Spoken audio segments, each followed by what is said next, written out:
Everybody has a future, say no. Ba-da-da. Let your teardrops fall. Everybody has a future, say no. Ba-da-da.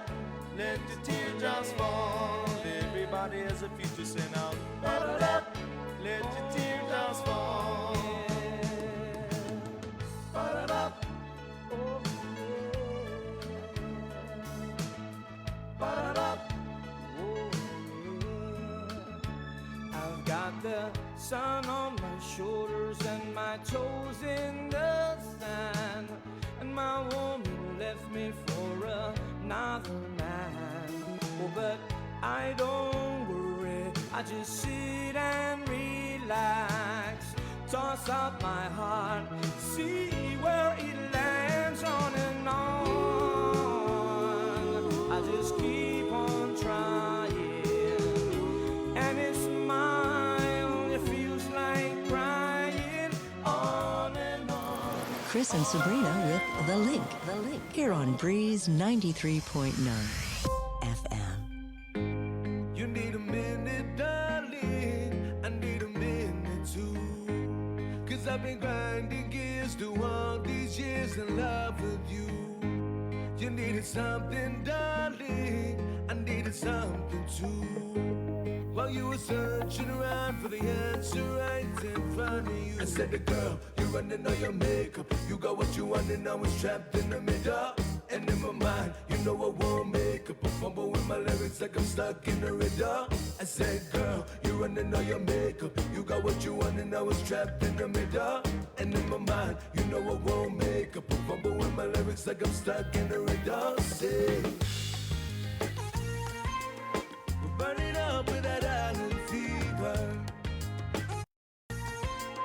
We're burning up with that island fever.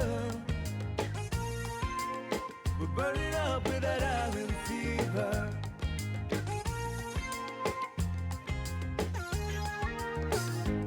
You need a minute, darling. I need a minute too. 'Cause I've been grinding gears through all these years in love with you. You needed something, darling. I needed something too. While you were searching around for the answer right in front of you, I said, the girl, you running all your makeup. You got what you want and now it's trapped in the middle.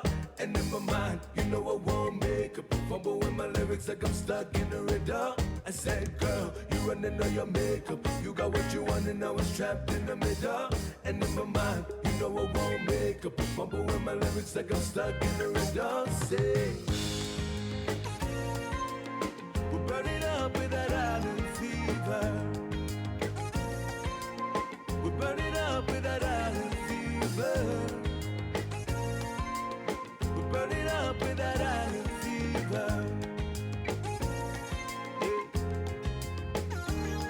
I was sick of each other, but you don't wanna be alone.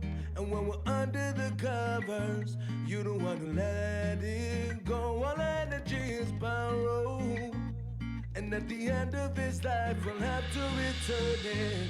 So who are we to just burn it? All energy is borrowed, and at the end of this life we'll have to return it. So who are we to just burn it?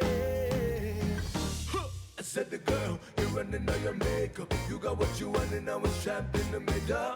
And in my mind, you know I won't make up a fumble with my lyrics like I'm stuck in a riddle. I said, girl, you're running all your makeup. You got what you want and now it's trapped in the middle. And in my mind, you know I won't make up a fumble with my lyrics like I'm stuck in a riddle. Say, we're burning up with that island fever.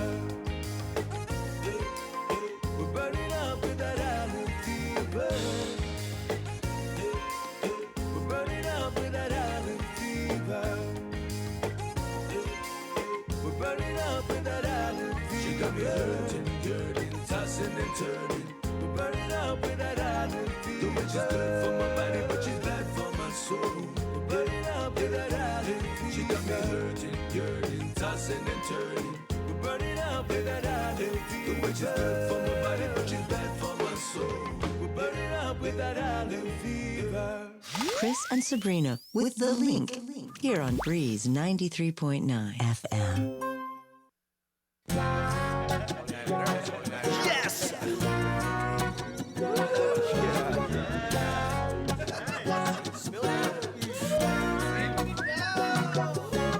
Right! This one's for the island girls. Posse Nation styling. With that double fight vibing. Like this. Now when you love it from the dark into dawning, now I'm looking in your eyes in the morning. Then you look at me, girl, and smile, 'cause you know I treat you right all the while. Nowhere else in the world I'd be. No more beautiful women I've seen, where the sky is clear and the grass is green. Island girls, you are man's best dream.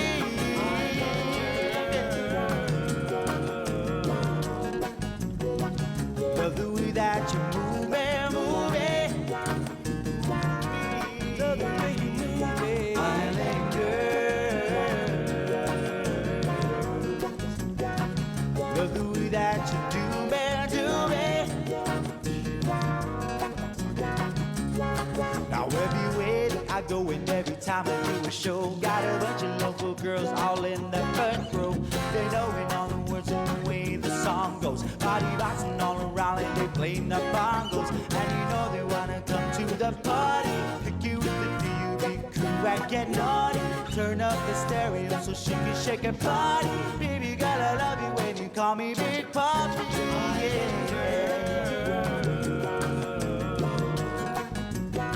Love the way that you move me, move it. Oh yeah, girl. Love the way you move it, island girl. Love the way that you do it tonight, tonight.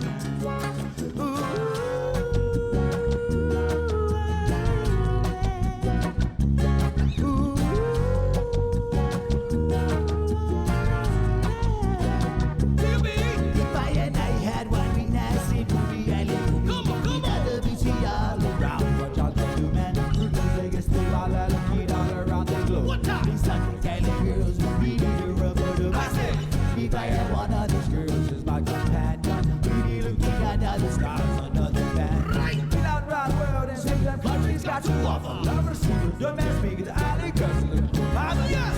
What a millimeter girl, you number one. Every from an island man. So I will sending all my love to the princess of the sea. Melanesian, Micronesian, Polynesian beauty. Island girl, pretty island girls. Love the way that you move it, move it. Oh yeah, girl, I love the way you move it, island girl. I love the way that you do it, do it. Yeah, sing it out one more time for me, ladies. Now everywhere that I go and every time I do a show, got a bunch of local girls all in the front row. They knowing all the words and the way the song goes. Body boxing all around like they playing the bongos. And they know they wanna come to the party. Pick you with the DUB crew and get naughty. Turn up the stereo so she can shake her body. Baby girl, I love you when you call me Big Papi. Island girl. Love the way that you move it. Oh baby, I love the way you move it, island girl. Oh yeah, love the way that you do it tonight, tonight. Ooh.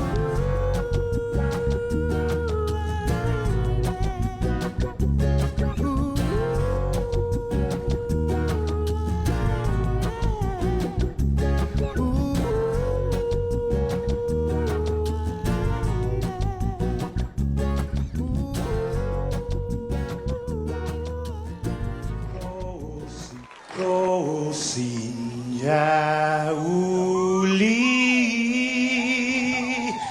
die sombranzelten maakt. Et zu I te saluda antes di hum nega radzaudzan malak estrezas durante todo em memu a nogi distância como gupugi palu Zangiman malak guafi ikonum nasugi airi prebatu la noci nai banderata gaigi pues Atan Fanny Bandera Kau esta pagua pumalapa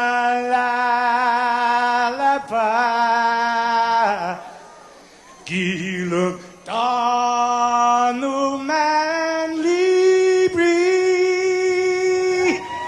Sentamiti man ko badi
Get me down. So when negativity surrounds, I know someday it'll all turn around. Cause all my life I've been waiting for, I've been praying for the people to say that we don't wanna fight no more. There'll be no more wars, and our children will play one day, one day, one day. One day, one day, one day. One day this all will change, treat people the same. Stop with the violence, down with the hate. One day we'll all be free and proud to be under the same sun, singing songs of freedom like whoa, whoa,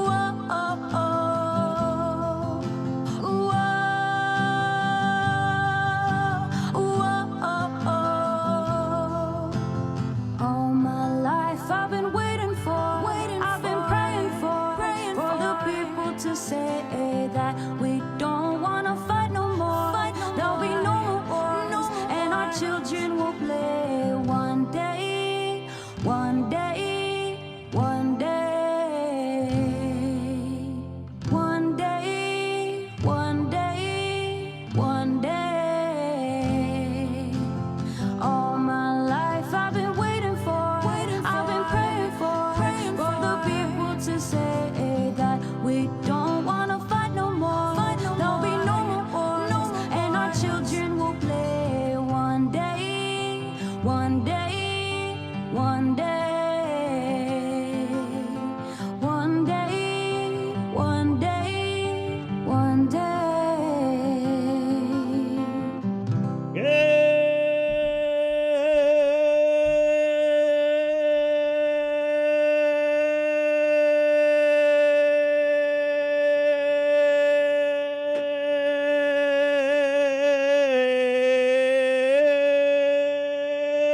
Good morning, Guam. Right on. Good morning, Sabrina. Good morning. Good morning, C. Jason Salas. Good morning, and happy birthday to Rosemary Laguatnia. Oh, right on, They Rosemary. already got a party going in the comments, you guys. Nice. Happy birthday, Rosemary. We value your comments. I enjoy them. Birthday. Good morning. She is a tome of knowledge. A tome of knowledge. If you ever want to get into journalism, hit us up for a recommendation because you're really good at asking questions. Hi, Joe, sir. Good morning. Joe, sir, with the cam. Beautiful day out there. It's Wednesday. Hump day. Wednesday, August 25th. Hump day. Proudly brought to you by Pacific Points, Cabo Enterprises, IT&E, Jack in the Box. Don't miss today's show. There's going to be a lot of information coming out. We got Superintendent John Fernandez. That's saying a lot coming off yesterday. Yeah. The Speaker, Therese Terlahi, Dr. Cabrera, the Chief Medical Officer. He's going to be talking about vaccination and the COVID response. We're also getting Chima of Public Health to talk about the 126 Ooh. new COVID-19 cases reported last night out of the Joint Information Center. I want to say, my dates are probably like a little like fuzzy and everything, but I don't think it's been that high in a single day in at least a year. Yeah. Since we had last year's lockdown. It's been that Huh? high. What was the But- previous high? Was it 133 or? Was it? Yeah, it was like in the 130s. 126 is pretty high. Yeah. It was in the 130s, like, and this is like when we were in the beginning of last year, what wound up being a 16-week PCOR 1 lockdown. Right, yeah. And so we had 126 cases reported last night.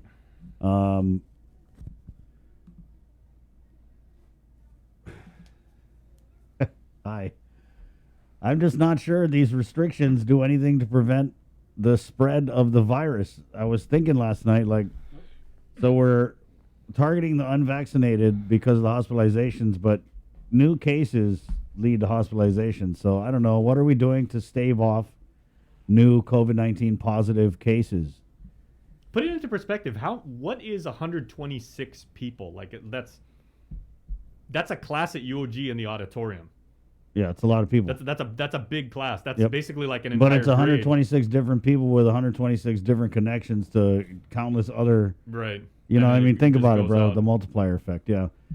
So I don't know. This is week 4 of this crazy surge, and That's a platoon. yeah, it's a platoon. A platoon size. And we also had 100 some on Monday. Granted, that was for 3 days. It was 188. 188 Right? Yeah, for this 3 is a days. crazy surge. And what you're starting to see is the community kind of self-regulate, right? People are just like, yeah, I'm probably going to stay home.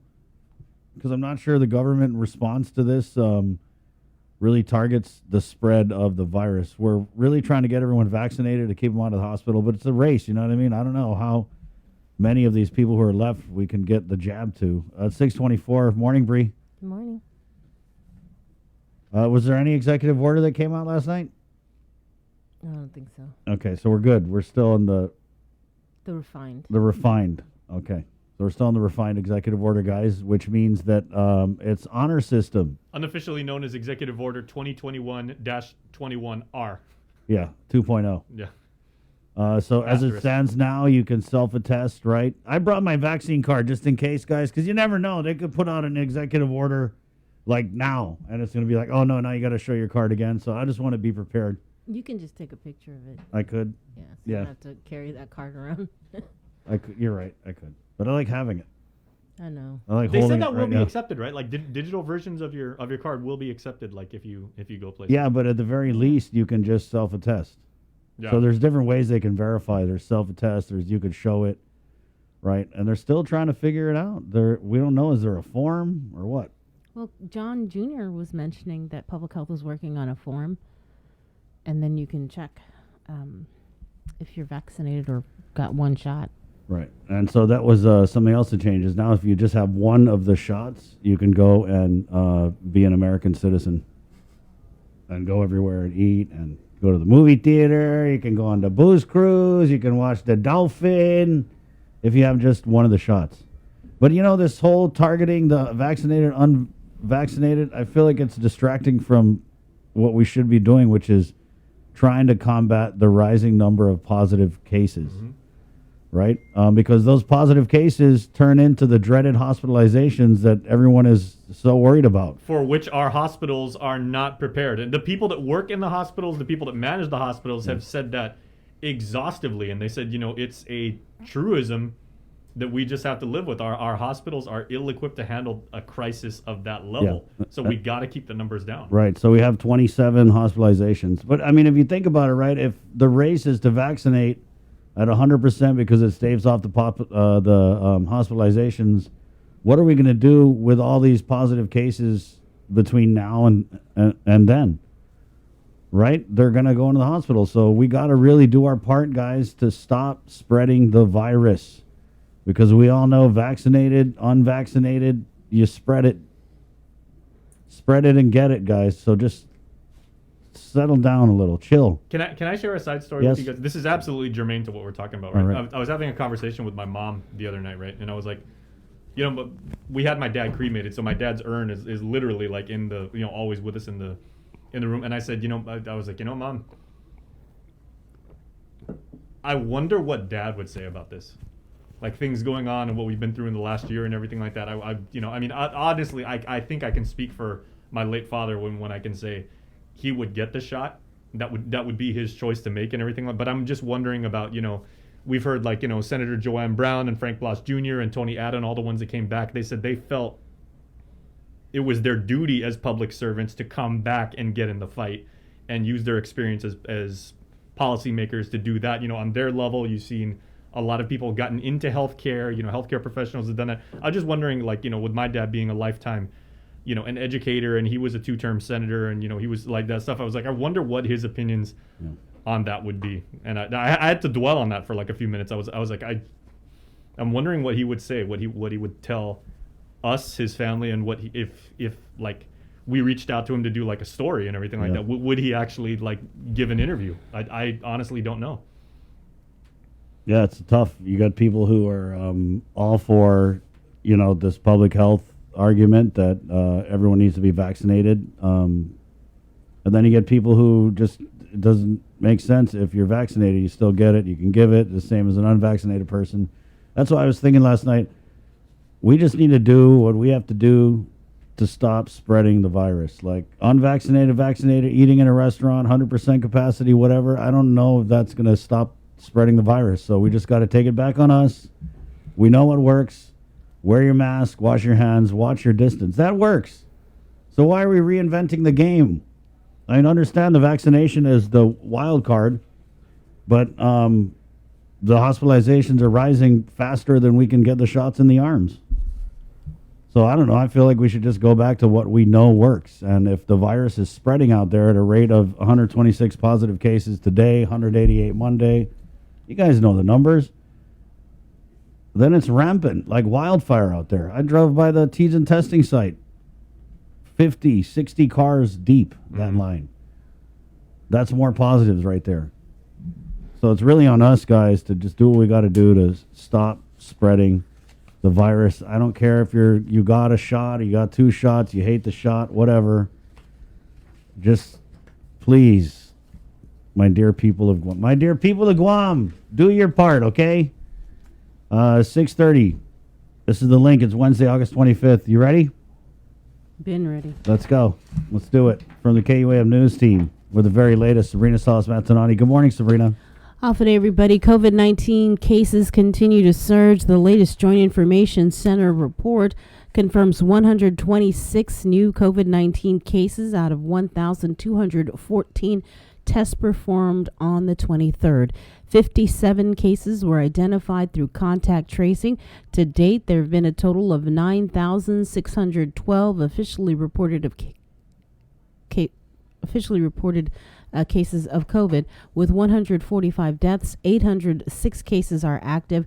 As for hospitalization, 27 cases are at GMH, GRMC, and Naval Hospital. Of the number hospitalized, 19 unvaccinated, 6 people are receiving ICU level of care, and 2 patients are on ventilators. The CAR score, 18.2. Additionally, GDOE reports 4 additional students and 2 employees tested positive for COVID. The 4 students were from Astumbo Elementary, Weddingale Elementary, FB Leon Guerrero Middle School, and Vicente Benavente Middle School. This brings the total number of students positive with COVID to 44. GDOE also confirmed the 2 employees were from Astumbo Elementary and CL Titano Elementary School. Local public health officials continue to urge the community to get the shot. As we reported, the FDA has now given full approval of the Pfizer vaccine. Public Health Chief Medical Officer Dr. Felix Cabrera says they have been advocating for vaccination not only because they believe in the safety and efficacy of these vaccines, but also because public health knows how much it can reduce the number of hospitalizations. Dr. Cabrera adding, science has shown that the benefits of the vaccine outweigh the risk of subjecting your unvaccinated body to COVID. Public Health Chief Public Health Officer Chima Mbakwe adds the evidence is clear. The science is clear. Vaccines are our number 1 protection against COVID-19 and other public health interventions. More unvaccinated people are ending up in the hospital. More children who are not eligible are testing positive. If these reasons weren't enough, we hope FDA approval will motivate you to get the shot. COVID vaccination clinics continues today at the Micronesia Mall from 11 a.m. to 6 p.m. Testing is also being offered at the Southern Region Community Health Center in Inarajan from 9 a.m. to 12 noon, while COVID testing is being offered at the Teason Carnival Grounds from 9 a.m. from 8 a.m. to 12 noon. Up to 400 tests are being offered on a first-come, first-served basis. Bring a photo ID and be prepared to wait in line. The U.S. will offer COVID booster shots to all Americans 8 months after their second dose, but Israel is already giving a 3rd shot of the Pfizer vaccine to its residents, and doctors saying it's working. Ian Lee reports. Israel is rolling out the booster shot of the Pfizer vaccine, and folks are rolling up their sleeves. I've been excited and waiting for it. Less than a month into the COVID booster drive, scientists are seeing results. It seems to be increasing the protection of people receiving it by about fourfold compared to people who just received 2 shots 5 or 6 months ago. The Delta variant has driven a spike in COVID cases across Israel. In the last 2 months, daily infections went from single digits to more than 7,000. How worried should people be that their vaccine may be wearing off? We are seeing that across all age groups, people vaccinated with 2 doses are now much less protected than they used to be. Israelis 30 and older are now eligible to get the 3rd shot. Is the booster going to be safe for people? It seems that the 3rd booster, as were the 1st and 2nd, is very, very safe. Professor Segal says it could take even more booster shots in the future to eventually stop the virus. Ian Lee, CBS News, London. And with more news now, here is Isaiah Uggan. This news update is brought to you by Pacific Points. Do more, get more. Hafide, good morning, everyone. Guahusi Isaiah Uggan with your headlines here on The Link. The governor is not budging from her recent order to ban the unvaccinated from establishments or events with high COVID transmissibility rates. Late Monday, she did announce a series of slight compromises, but they still fell well short of what her Physicians Advisory Group and the Hotel and Restaurant Association were recommending. KUAM's Nestor Lecanto reports. In a video posted to her Facebook page, the governor made her strategy clear. She said vaccines are the greatest weapons against COVID, and she plans to use them to achieve full herd immunity and contain the spread. Her main objective is also clear: to ensure that critical care facilities are not overwhelmed by COVID at the expense of equally critical patients such as heart attack, stroke, and car accident victims. My greatest fear is that we will not be able to provide hospital care for our people. In the last week, we have increased by 175% of COVID admissions to the hospital. The vaccine prevents serious illness and shortens its duration. As of this recording, there are 16 COVID admissions at GMH alone, 15 of whom are not vaccinated and 4 of whom are in the ICU and 3 on ventilators. She says 90% of those are not vaccinated, and case studies also show that the unvaccinated spread the virus at a much higher rate. But there's been pushback from her own medical and economic advisory groups and the 20% of the community that are unvaccinated. They want her to rescind her vaccine mandate. The governor did pull back, but just slightly. In her refined order, she said it's now okay to enter covered businesses with a single immunization. Customers can also self-attest that they received a shot, and unvaccinated employees can work at such places but have to test negative for COVID on a weekly basis. Even with these changes, our fundamental goals remain the same: to contain the spread of COVID and increase vaccinations to protect our families, our neighbors, and ourselves. This is the path we must stay on. For Guam's News Network, I'm Nestor Lecanto. At the Micronesia Mall and COVID testing site in Tizen, people continue to get vaccinated and tested Tuesday in compliance with the governor's current mandate. With more is KUAM's Daniel Perez. It's now the 2nd day of the governor's mandate that requires residents to either show proof of vaccination or a negative COVID-19 result. Residents of the island are still being vaccinated in order to stay safe, while others do it for more personal reasons. That's for the safety of everyone. I'm concerned because even me, I have to watch myself, watch my family, my grands, and everyone else. Meanwhile, at the COVID testing site in Tizen, residents have been in line since 6 a.m. According to Public Health's Margarita Gay, residents who come to get tested are experiencing symptoms that are linked with the COVID-19 virus. There's an increase of our clients that have symptoms since yesterday. So we're seeing more symptomatic patients with flu-like symptoms, loss of taste and smell, One had diarrhea, which is not always, headaches, runny nose. So they've been having symptoms for a couple of days, and so they were also exposed, so they're here today to get tested. With the COVID numbers still on the rise, residents are urged to get vaccinated. Parents should also keep an eye on their children for COVID-related symptoms, and if any, should immediately have them tested. Because the exposure, because we had a high positive last night, and so more came today. Yeah, a lot of kids, a lot of children have come to get swabbed. The Joint Information Center reports Guam recorded 188 cases out of 2,678 tests performed between last Friday to Sunday. As of Monday night, 24 people were hospitalized, 5 receiving ICU level of care, and 1 on a ventilator.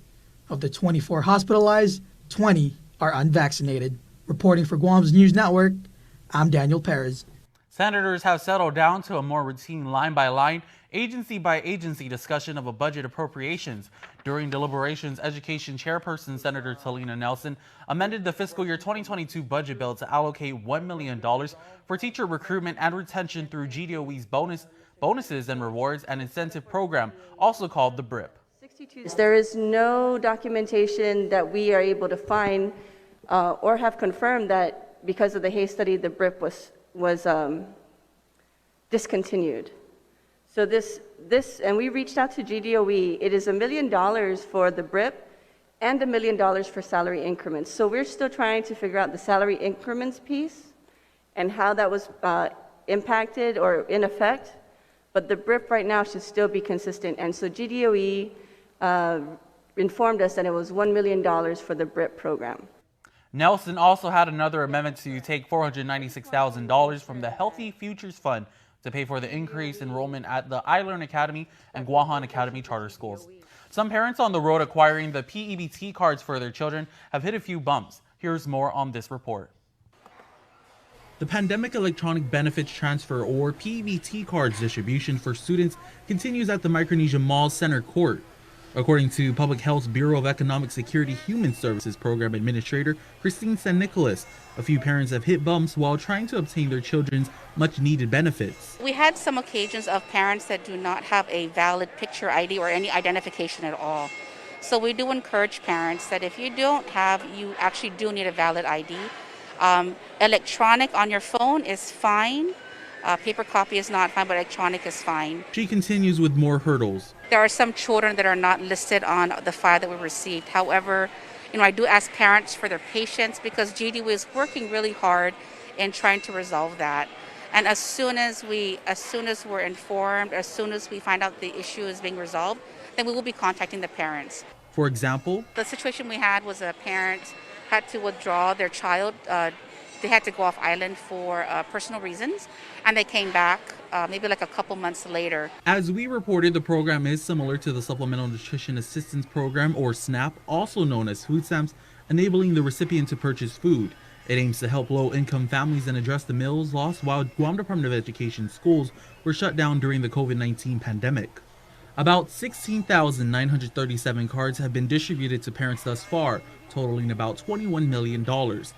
That's about 63% of achieving the actual goal, according to San Nicolas. She says that more than 27,000 students will benefit from the program. Other than parents being set back by lack of documentation, Public Health says the distribution continues to operate smoothly. The benefits will be loaded into the card 4 times through the month of September. Per household, each child will be receiving $1,243.42. The dates of the cards being filled with money could be announced as early as Friday. The distributions will continue until Friday, August 27th from 11 a.m. to 6:30 p.m. and will resume August 30th through September 1st, same times at the Center Court of the Micronesia Mall. Walk-ins are welcome, however, parents can book an appointment online at tinyurl.com/PEBT Guam. For more information, call 311 option 7. 46-year-old Jason Solitario Brown pled not guilty in the district court Tuesday. He was indicted last year for allegedly exchanging sexually explicit images and messages with a 13-year-old boy. Brown made plans to meet with the minor outside the main gate to Anderson Air Force Base. He was busted by the feds instead. During Tuesday's hearing, Assistant Federal Public Defender Brianna Kotke says they've already received reports from a forensic psychiatrist and neuropsychiatrist and requested a competency evaluation of her client. A continued arraignment is scheduled for September 7th. That's it for now. We'll see you tonight for KUAM News Primetime. This news update is brought to you by Pacific Points. Do more, get more.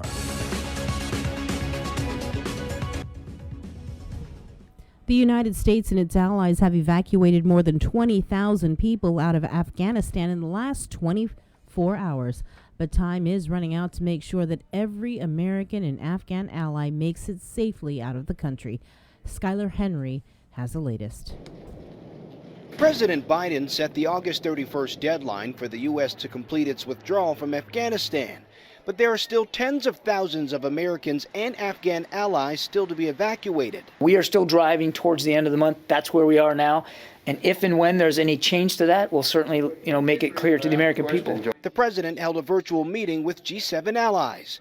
Britain and France are among those pushing for more time to finish evacuating their citizens. We have to plan on the 31st of August being the last moment. Every day we get after that would be a big bonus. CBS News has confirmed that CIA Director William Burns met secretly in Kabul with the Taliban's de facto leader Abdul Ghani Bardar. A Taliban spokesperson told CBS News' Roxana Saberi that U.S. forces staying beyond the 31st would be a, quote, red line. It is a violation of the commitment that President Biden has made.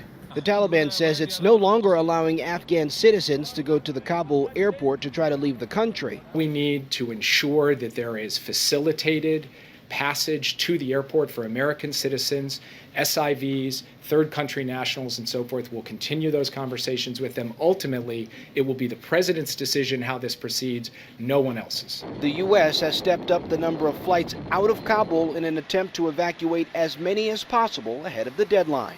Skylar Henry, CBS News, the White House.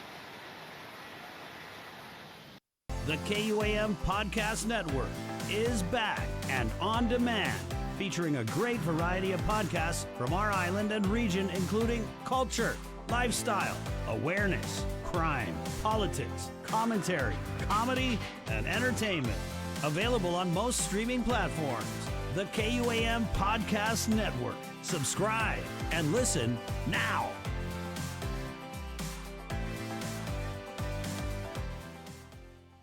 KUAM TV has been on the air for 65 years. 65 years of growing, changing, and adapting to the needs of our local community. 65 years of making you smile, laugh, and cheer, and being there for you in times of tears and heartbreak, and learning to heal together. We've kept you on the edge of your seats, been a trusted source for you to turn to, weathered many storms together, and celebrated life's big moments. And now at 65, we celebrate all the firsts we brought you over the years, and all the firsts that lie ahead as our world changes. KUAM TV, celebrating 65 years of firsts on Guam.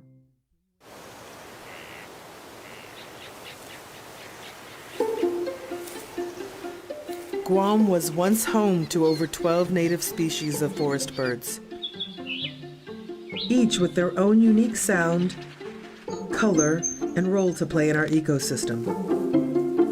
However, the arrival of the brown tree snake has threatened their existence. Today, only 3 of these species still exist in the wild. But what was once lost can be restored. Join the Department of Agriculture's efforts to restore our ecosystem. It is only through partnerships with various organizations and the community that we can give our native birds a future.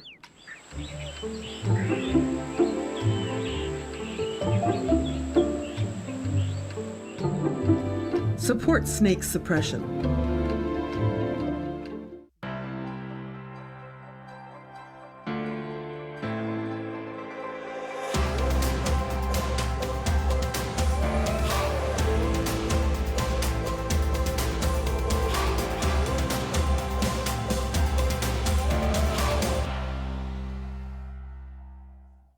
See what's on TV tonight with schedules, network news and notes, local promotions and giveaways on KUAM Communications social media pages. Like and follow us on Facebook or Instagram now for all the latest and never miss out.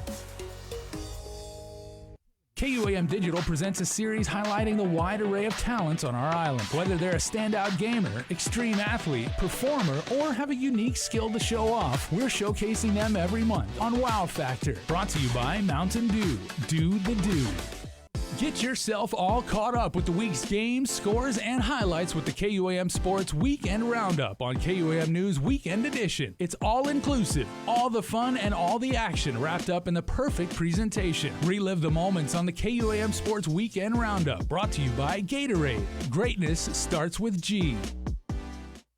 Uno Mixed. We're mixing it up on the last Thursday of every month with a look at lifestyle, entertainment, food, and so much more on the stations, networks, and digital platforms of KUAM Communications. Uno Mixed is presented to you by Docomo Pacific, Better Together, and Pepsi. The Culture Club returns to KUAM Digital and KUAM News Weekend Edition, highlighting Guam's young artists, activists, and crafters as they work to protect, preserve, and promote our Chamorro culture. Watch this weekly feature on the digital platforms of KUAM News Weekend Edition, brought to you by Hanum. KUAM's multi-platform morning show, The Link, just got a little more delicious with Feed Me Fridays. Chris, Sabrina, Jason, and the rest of the morning crew will take some time off each Friday to talk, taste, and tempt you with all the latest and greatest food and drinks on Guam. Old faves, new hits, and everything else we can put in our bellies. It's Feed Me Fridays on The Link, brought to you by King's Restaurants, Ruby Tuesday Guam, and Devondale. Do you feel like you're missing out on something? Make life more rewarding with Pacific Points. Earn and redeem points for bill rebates and free load at IT&E, discounts on fuel at Shell, vouchers at Foodies, and United Mileage Plus miles. You can even pay with Pacific Points at IT&E, Shell, and Foodies. Pacific Points. Do more, get more. Need no pain. Or dare you call me different when we bleed the same? My life's already a struggle, leave us alone.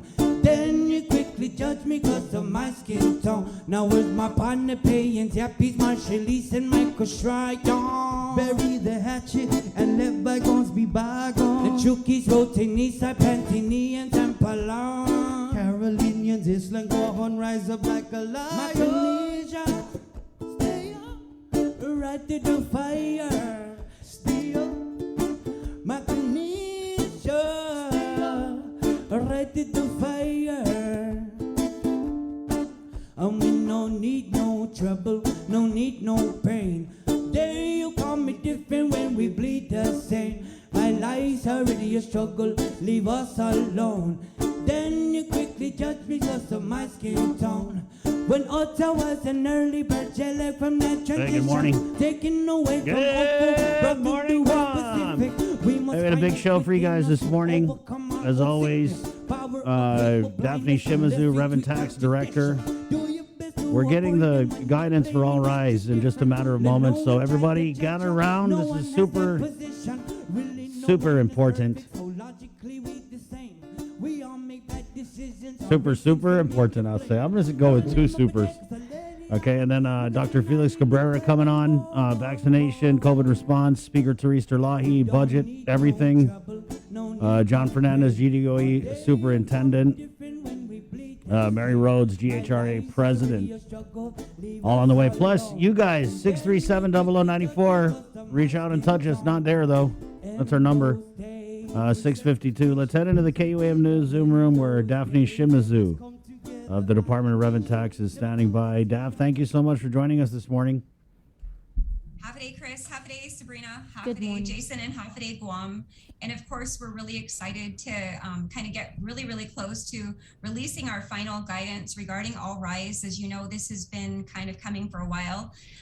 Of course, the All Rise has actually itself gone through some some evolution in terms of where we've come from to where we are today. But, we're hopeful that we're going to release the final guidance really soon. But I wanted to make sure that I went through the points with you and, of course, with your viewers, because there are a lot of questions about the All Rise, how it's going to work, if I'm eligible. And so, wanted to go through some points with you all this morning. Although we haven't released the guidance, I'm just going to kind of go through what we had put together. And of course, it's in final review. And so what's going to happen, and our applications are not yet available.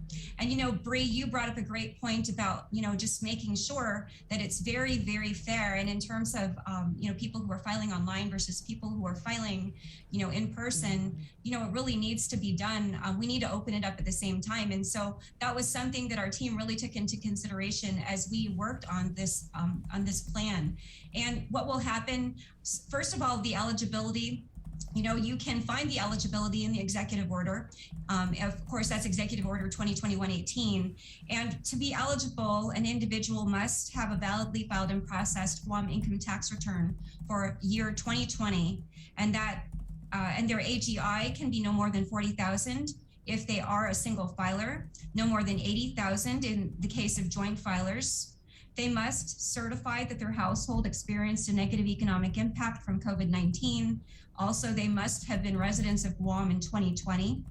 They have to file a Form 8821. If they're a single filer, they'll file an 8821 for themselves only. If they're joint filers, they must file an 8821 for themselves and also one for their spouse. So if you are a joint filer, you're going to have two Forms 8821, one that is going to be for yourself, that's going to authorize Revenue Tax to access your tax information, one for your spouse, so that individual, your spouse, can also authorize.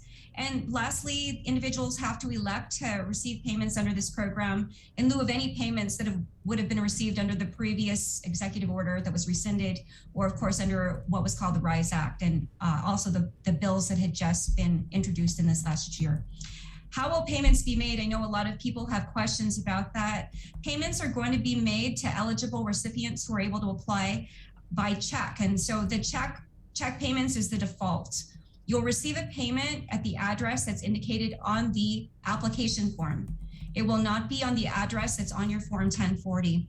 And people will be able to elect to be paid by direct deposit. In order to do that, you'll have to actually elect it on the application form. And of course, we are going to be allowing for people to file both online and in person. And just to kind of give a little bit, we want to kind of go through the mechanics of the filing. Now, when you file online, of course, and we really highly recommend that everybody file online. And so when you file online, you'll be able to go to myguamtax.com. You can register. You can go ahead, and when we do open up the application, and that will be on September 1 at 7 a.m. When we open up the application online, you'll be able to get online on September 1 at 7 a.m. and go ahead and submit your application online. And that application will include the 8821. If you're single, it will have one 8821. If you are a joint filer, it will have two. And it will be similar to how people file their 1040s online, again, where you just go ahead and register, you enter all of your information, go through answering all of the questions, and then go ahead and submit. And again, we highly recommend that filing method. There are two other ways you can file. So beginning September 1 at 7 in the morning, you're going to be able to also file at our drive-through drop-off service line here. And if you recall, we did have that drive-through drop-off service line open when we began to receive Forms 1040 back in Feb 12. And so we're going to operate that line similar to how we had operated before. It will be strictly for the filing of these applications for the All Rise, and that will be the only thing we'll be accepting. You can also file inside the income tax branch. So if you can come into our office, into the income tax branch, but of course, we are highly recommending, again, that if you can't file online, that you go ahead and use the drive-through drop-off service. We are going to be limiting the number of applications that are going to be received per vehicle, and that's really important. Of course, one of the main things is fairness and trying to make sure that everybody gets an equal opportunity to file. But also, because if you're familiar with the orientation of our parking lot, the way that our drive-through drop-off service works is we have a single line where, of course, our team, we generally try to service about 3 to 4 cars at a time. But can you imagine just having like 3 to 4 cars within a single line and having our team members kind of going to each of the vehicles? If we do not limit the number of applications per vehicle, it can cause, we are expecting, of course, that it could cause a backup. And so we are only accepting, again, 5 forms per vehicle. And as well as if you come into the office and file, we're accepting only 5 forms per person. So it is possible, again, for people to file on your behalf, but we're trying to make sure, again, that it's fair and that things run as smooth as possible. Just so you know, we did do this same or have this same kind of guideline that we operated on when we did do the Forms 1040 filing. And so people at that time as well could only file 5 of their Forms 1040 per vehicle. Some people actually, you know what, they drove up with 5, they drove around, got back in line and drove up with another 5. And so, that is something that we saw people do. But again, this is for the purpose of making sure that things run smoothly. We don't want to run into an issue where, we have a huge backup. And of course, we want our drive-through drop-off service line to operate as smoothly as possible. With regards to the Form 8821, what we have done and what we will be providing along with our guidance is we did do a pre-filled 8821 so that really the only information that you'll have to enter is your taxpayer ID number, which is your social security number, your name, your daytime phone number, and then also you'll have to sign. But all of the other information, which basically is, the tax return that we're going to be accessing, which is the 2020 Form 1040, all of that information we had pre-filled. Now, although applications are not yet available, we have been working with our partners, with various partners on having distribution sites. So if you're not able to get online and file online or get online and access the PDF version once we do launch it in September 1, then you can actually go to various distribution sites. Probably the main distribution sites will be our mayor's offices. We do have a list of all of the mayor's office locations, which will be able to be distributing these forms. We actually held a presentation or a bit of a training with our mayor's offices this past Monday. We had, I think, like 15 mayor's offices attend in the morning, and then also like 22 representatives from the various mayor's offices in the afternoon. So you'll be able to go ahead and pick up application forms and also instructions at our various mayor's office distribution sites. I believe the only mayor's office which will not be distributing at the mayor's office itself is going to be Dedido, which I believe is going to be issued or distributed at the Estimbo Senior Citizen Center. But we will provide the list of those locations. Another partner of ours in this whole effort is the Guam Public Library, who is also not only going to serve as a distribution site for forms, but is going to offer, has been so gracious as to offer there's technological services. Basically, they have computer workstations, access to internet. So for people who are not able to, or they don't have their computers at home or internet at home and are not able to file at home online, they can actually go to various Guam Public Library sites, and we do have the locations and the hours of operation for that. So we'll provide that as well.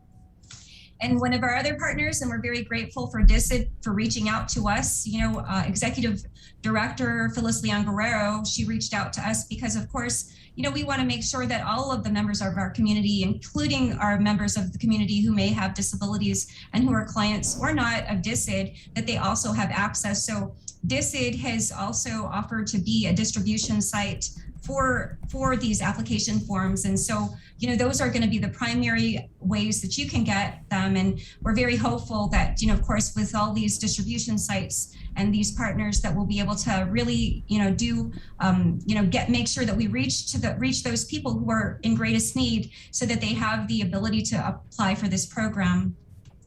Some things that we wanted to make sure people get available, though, or prepare for, and this is very important. Whether you're gonna go to your mayor's offices and try to fill out the application forms there, or whether you're going to go to the Guam Public Library and go ahead and get online and file, there's a few things that we kind of want to recommend to people to do already. If you're going to file online, we believe that it's very important that you already get onto myguamtax.com this week if you can, and register on our website. And so that's so that you can already have an account that's set up. And that will make it so that when we open up our application online on September 1, you won't have to go through the process of registering or have to worry about perhaps not being able to access the system.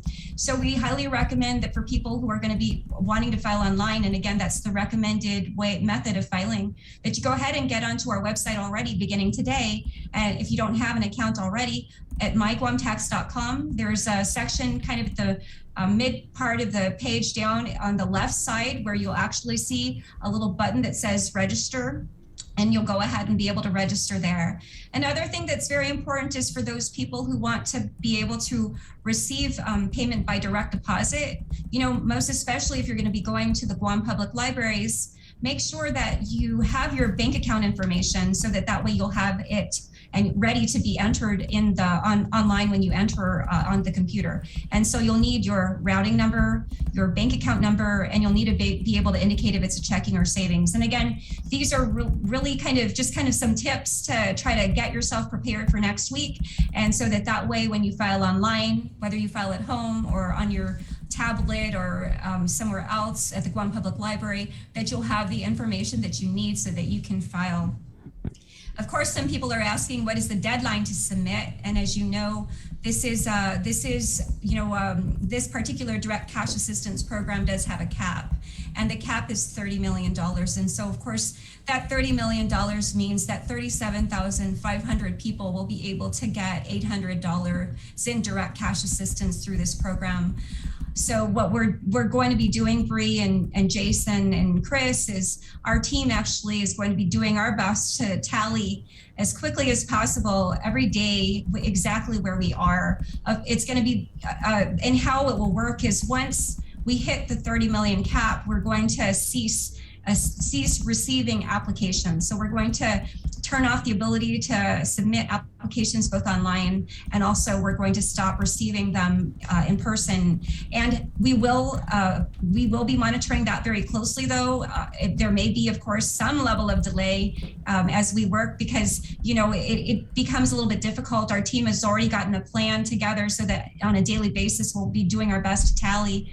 But because we're expecting to receive also manual returns or manual filings, it may be a little bit difficult to get super real-time information until we've tallied all those manual forms.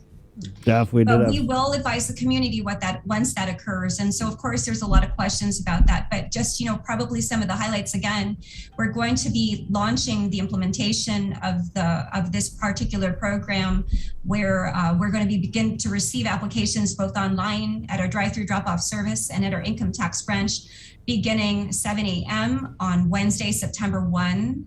We will be providing to our distribution sites the forms, instructions, FAQ, and guidelines ahead of time.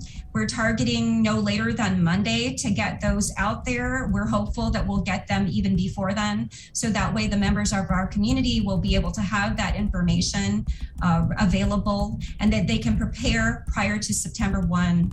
And I believe that those are kind of the main highlights that we have and wanted to make sure that we go through with our people. So again, ahead of that, we're 1 week away. And so ahead of that, people will be ready and they'll be ready to file. All right. I just had, okay. Yeah, there's some Facebook comments, Daph, real quick. Can you just explain what the All Rise payment is? Because people are thinking that it's one of those where you're going to get a certain amount of money for all your dependents. So we did have a comment here. Are adult dependents eligible? Okay, and so that's a great question. So the All Rise program is actually a program, it's a direct cash assistance program that allows for payment of $800 for a single filer, or $1,600 for joint filers, as long as you don't exceed a certain threshold. as long as your AGI doesn't exceed a certain threshold, again, which is 40,000 for single, 80,000 for joint, you must be a resident of Guam, and also you must have you must certify that you have your household has had a negative economic impact due to COVID-19. And also, again, there is this receiving this payment in lieu of any other related programs or programs which can be considered related. Those are the basic requirements. There is no exclusion for dependents. And so if a dependent, and there are dependents who file tax returns. So if there is a dependent who in your household who has filed a return and meets all other eligibility requirements, then those dependents also qualify. Another point I wanted to make as well is garnishments will not be made on these payments. So there are no garnishments on these payments. You will not be garnished for child support. You will not be garnished for a GMH outstanding balance. You will not be garnished for outstanding taxes. So this particular direct cash assistance payment, and of course it was very important to Governor that we get these payments out. This is going to go to our people, and there will be no garnishments on these payments. What about the non-filers, retirees? Right. So with regards to the eligibility again, and so if we go back to the eligibility requires the filing of a return. There are people in this last year who filed what was called a non-filer form. And that non-filer form was for those individuals who wished to, of course, be able to receive EIP, but who didn't normally file a return because they didn't meet the income threshold. So that non-filer return, if you filed one, that was considered a 2019 or 2018 equivalent. It was not and is not considered a 2020 return. So for individuals who may have fallen below the threshold, you're still eligible. But again, you must meet all other requirements, including that you must have a validly filed and processed return. Now, in order to have a validly filed and processed return, and I know that concept is something that we've talked about over this last year. I think we first really began talking about it when we did EIP 1. To be validly filed and processed means that you not only have filed your return with us, but it's a clean return, meaning it's an A status return. It is not an audit. It does not have a suspend or error status, and it is already processed in our system. Mm-hmm.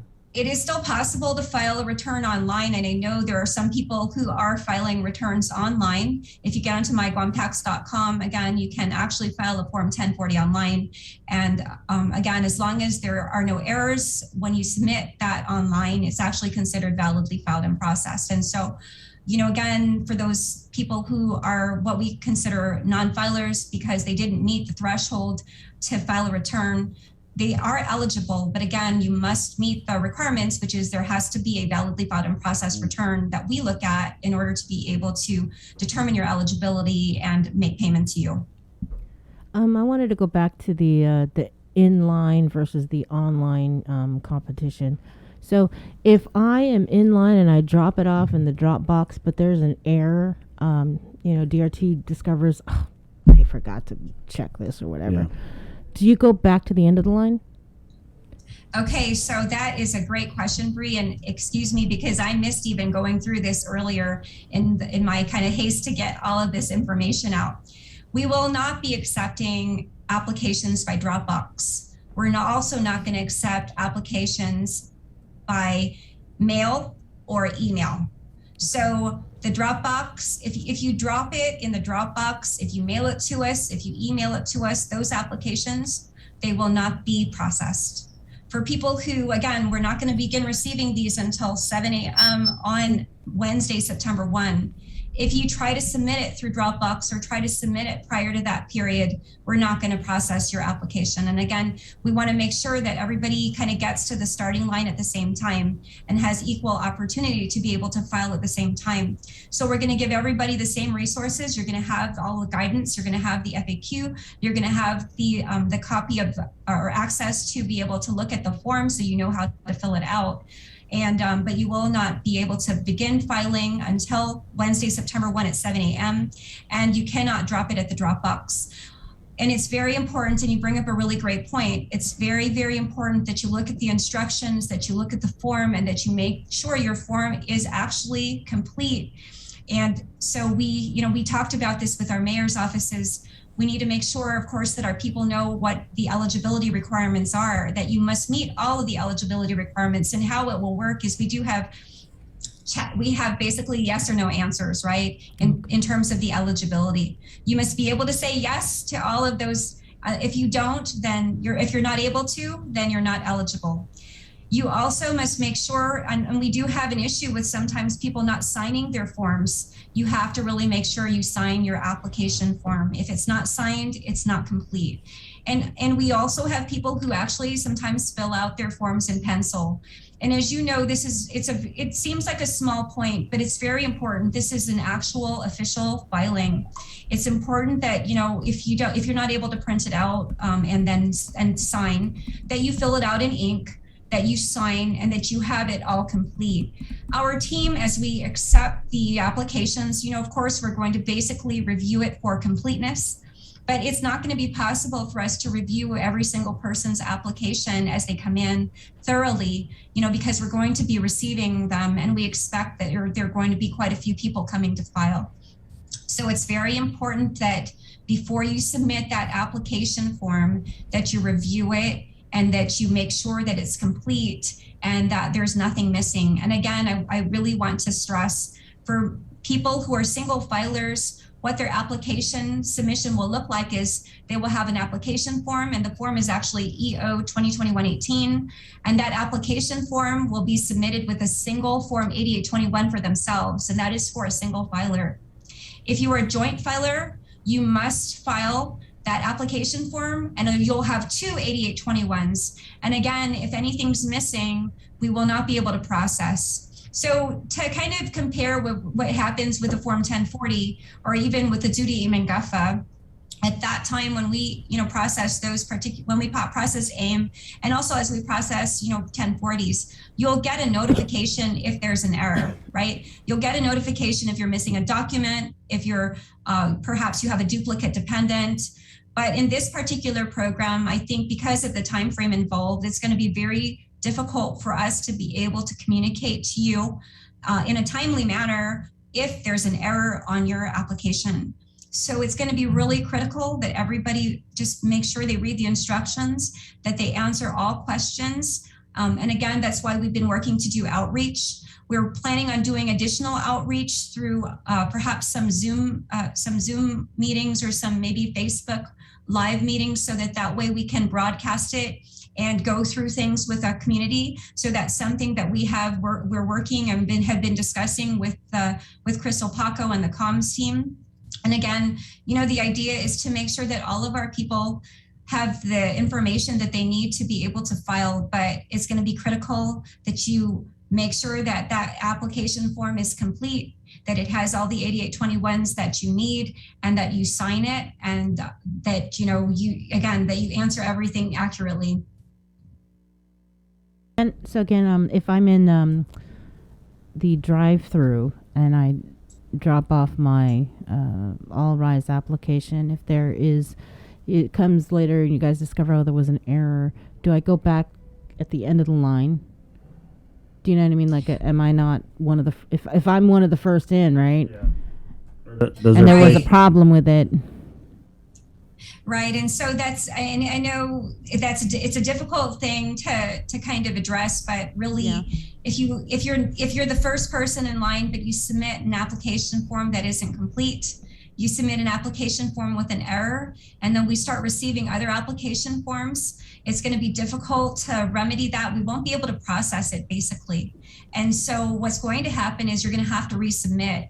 Yeah. And how it works, and just this is how it works with the Forms 1040 filings.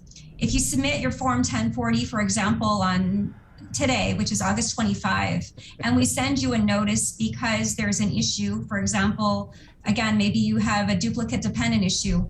Maybe you have not submitted all the required documents, attachments, like for your Form W-2. If you receive that notice, what happens is until the point that you are able to remedy that, so say you're able to remedy your situation in September 1, that becomes your file date. So, again, what will happen is if it's an error, if you error or there is an error in your application, and it's not processable, then we're going to have to wait until that is actually remedied for us to be able to process it.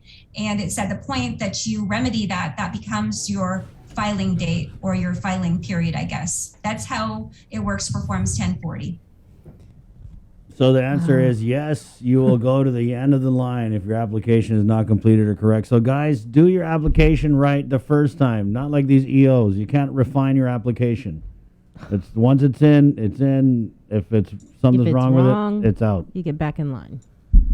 Right. If it's wrong, you have to restart. And that is why, again, I'll tell you, we met with our Mayor's Council office last week and with the libraries. We held trainings on Monday. We had a morning and afternoon session.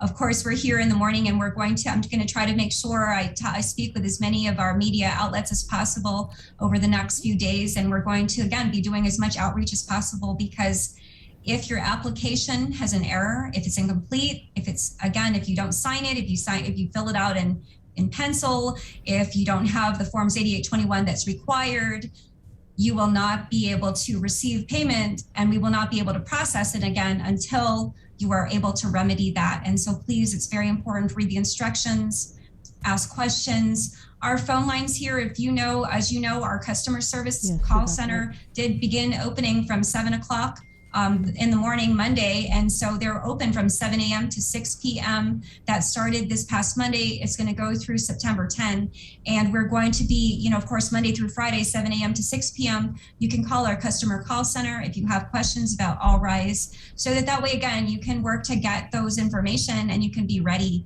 But it's very important. Please make sure that your application is complete and that you don't have errors in that application form.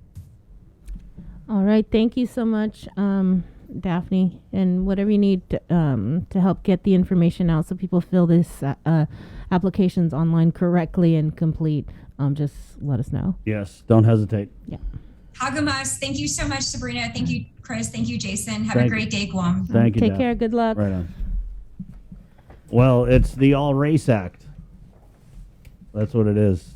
It's easier to run a 10K blindfolded. Seems like. We did have some comments here. This whole government has divided us all. United we need to stand. Divided by All Rise. Divided by vaccination. What's next? Yeah. Mm-hmm. Eric Bora writes in, it sounds like a race. It sure does. For people who are listening, the numbers for the DRT customer call center, it is 635-1840.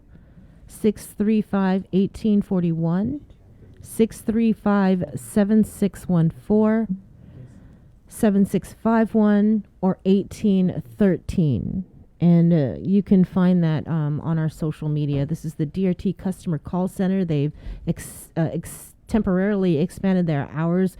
If you have any questions about the All Rise program, those numbers are available. People will answer your questions 7 a.m. to 6 p.m. up until September 10th. Right on. Cruz Williams comments in, I did not file a tax return, so this means I don't qualify. Not necessarily. If you file online before the application period opens, then if your filing is, duly processed? And completed, yeah. Yeah, then you're no errors. No errors, you're going to be in. Okay, but you've got like a few days to do that. So for the inline people, they're going to start making the applications available so that you can kind of go through it and take a look at it and make sure you fill out the forms. I believe she said Monday. That's what they're targeting. Yeah. And you can get it at the village mayor's office, DICID, and certain public libraries. And then for the onliners, you'll have to wait till September 1st once it goes online. I think she said at 7 a.m. Right. Okay. So Eric comments, better make sure there's security or police because it may get out of hand. Mm-hmm.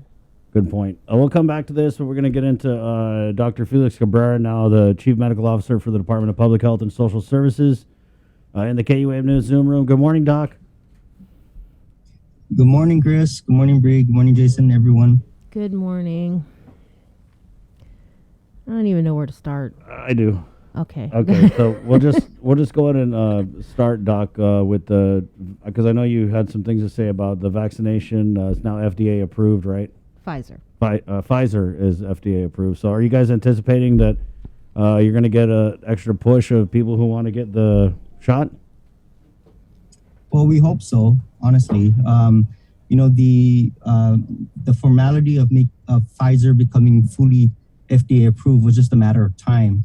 And it was just a time where the data had some time to breathe, basically, and be able to be processed over the months since it had an emergency use authorization. So that time has come, and the FDA, was finally able to make that judgment for approval.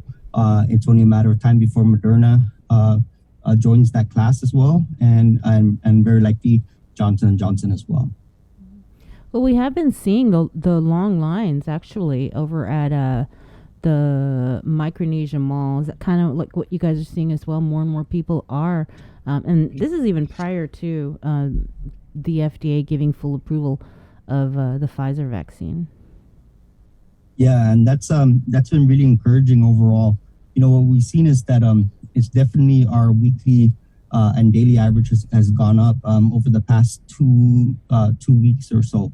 And so right now we're doing about 660 shots per day on average just this past week, and then almost 250 people becoming fully vaccinated every day just this past week. And so that's very encouraging overall, and I think that's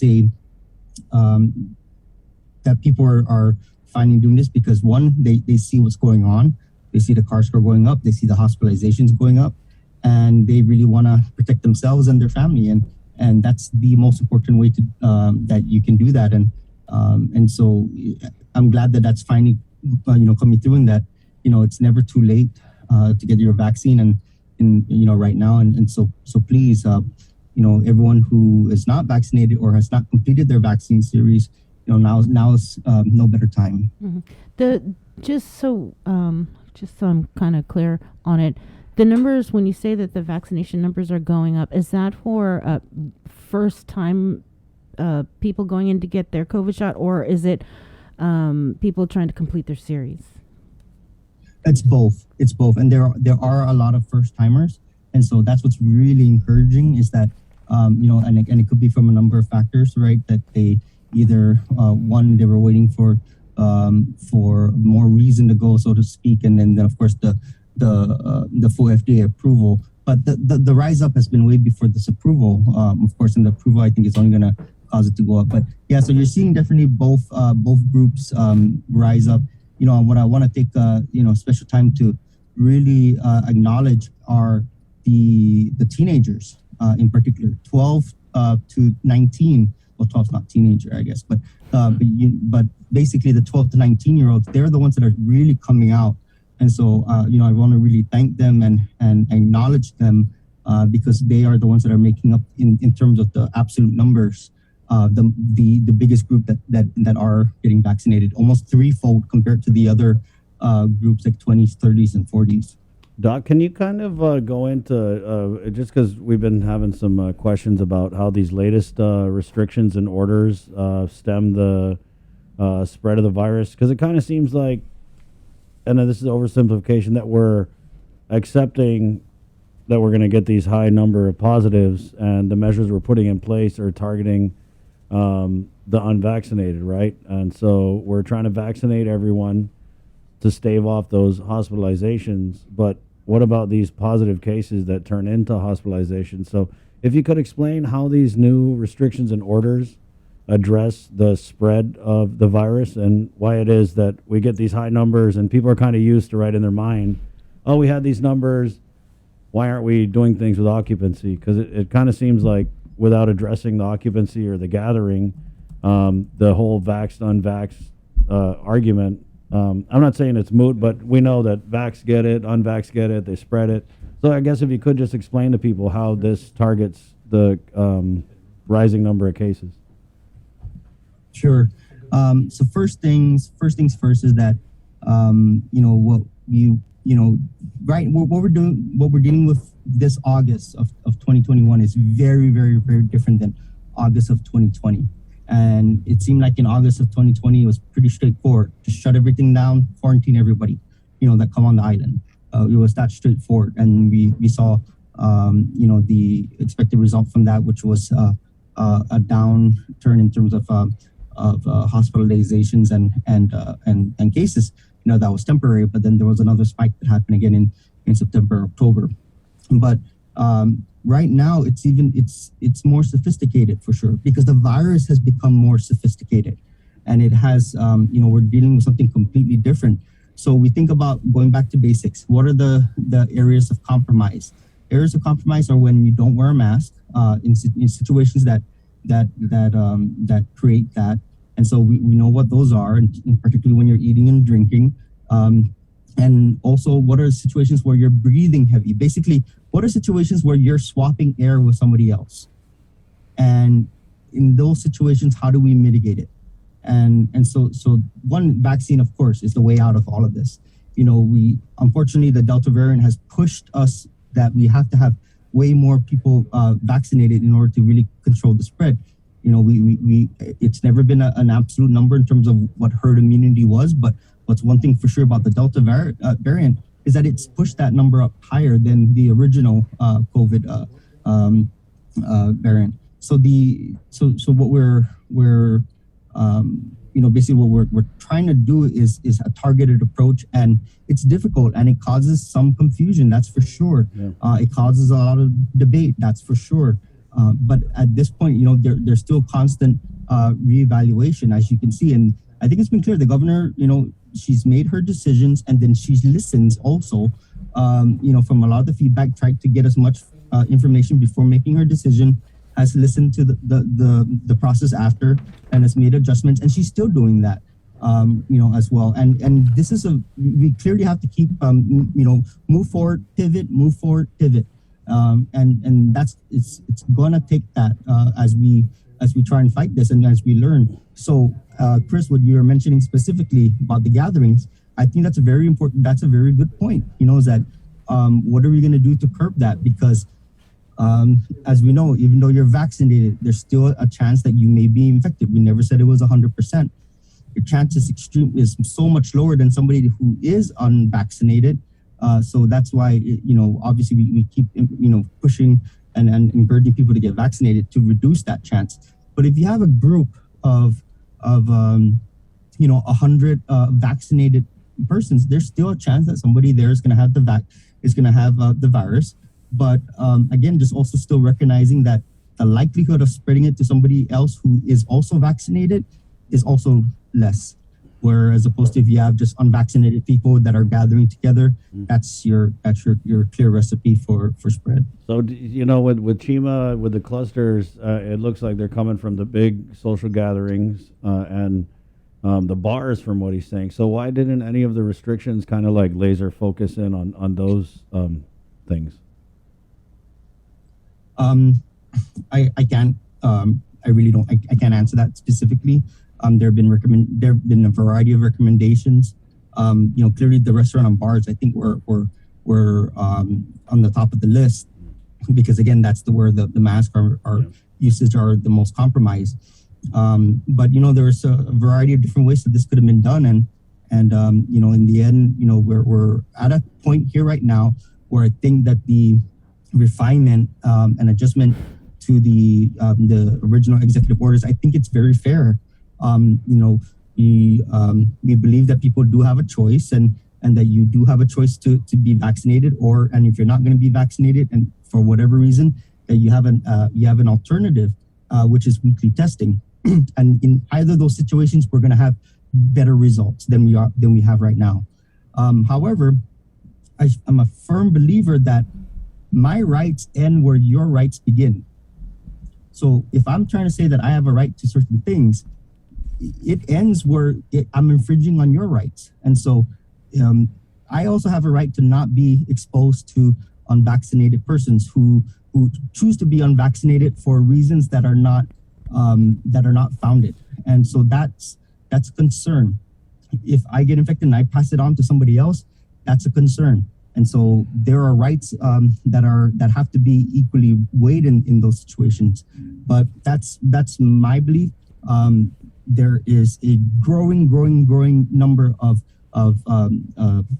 areas, of cities, of businesses that are that are embracing this vaccine mandate. And this is not new. We know this, from other vaccines throughout history where they're required to go to school to be able to work certain jobs, and they've proven effective. And just because something like smallpox or polio or what have you is not around or so common, we still get polio vaccines. These are still very important, and so I think that's going to be part of our norm and part of the vaccine repertoire. I wanted to ask, because we had played a news story and we interviewed, was it Nurse Margarita Gay?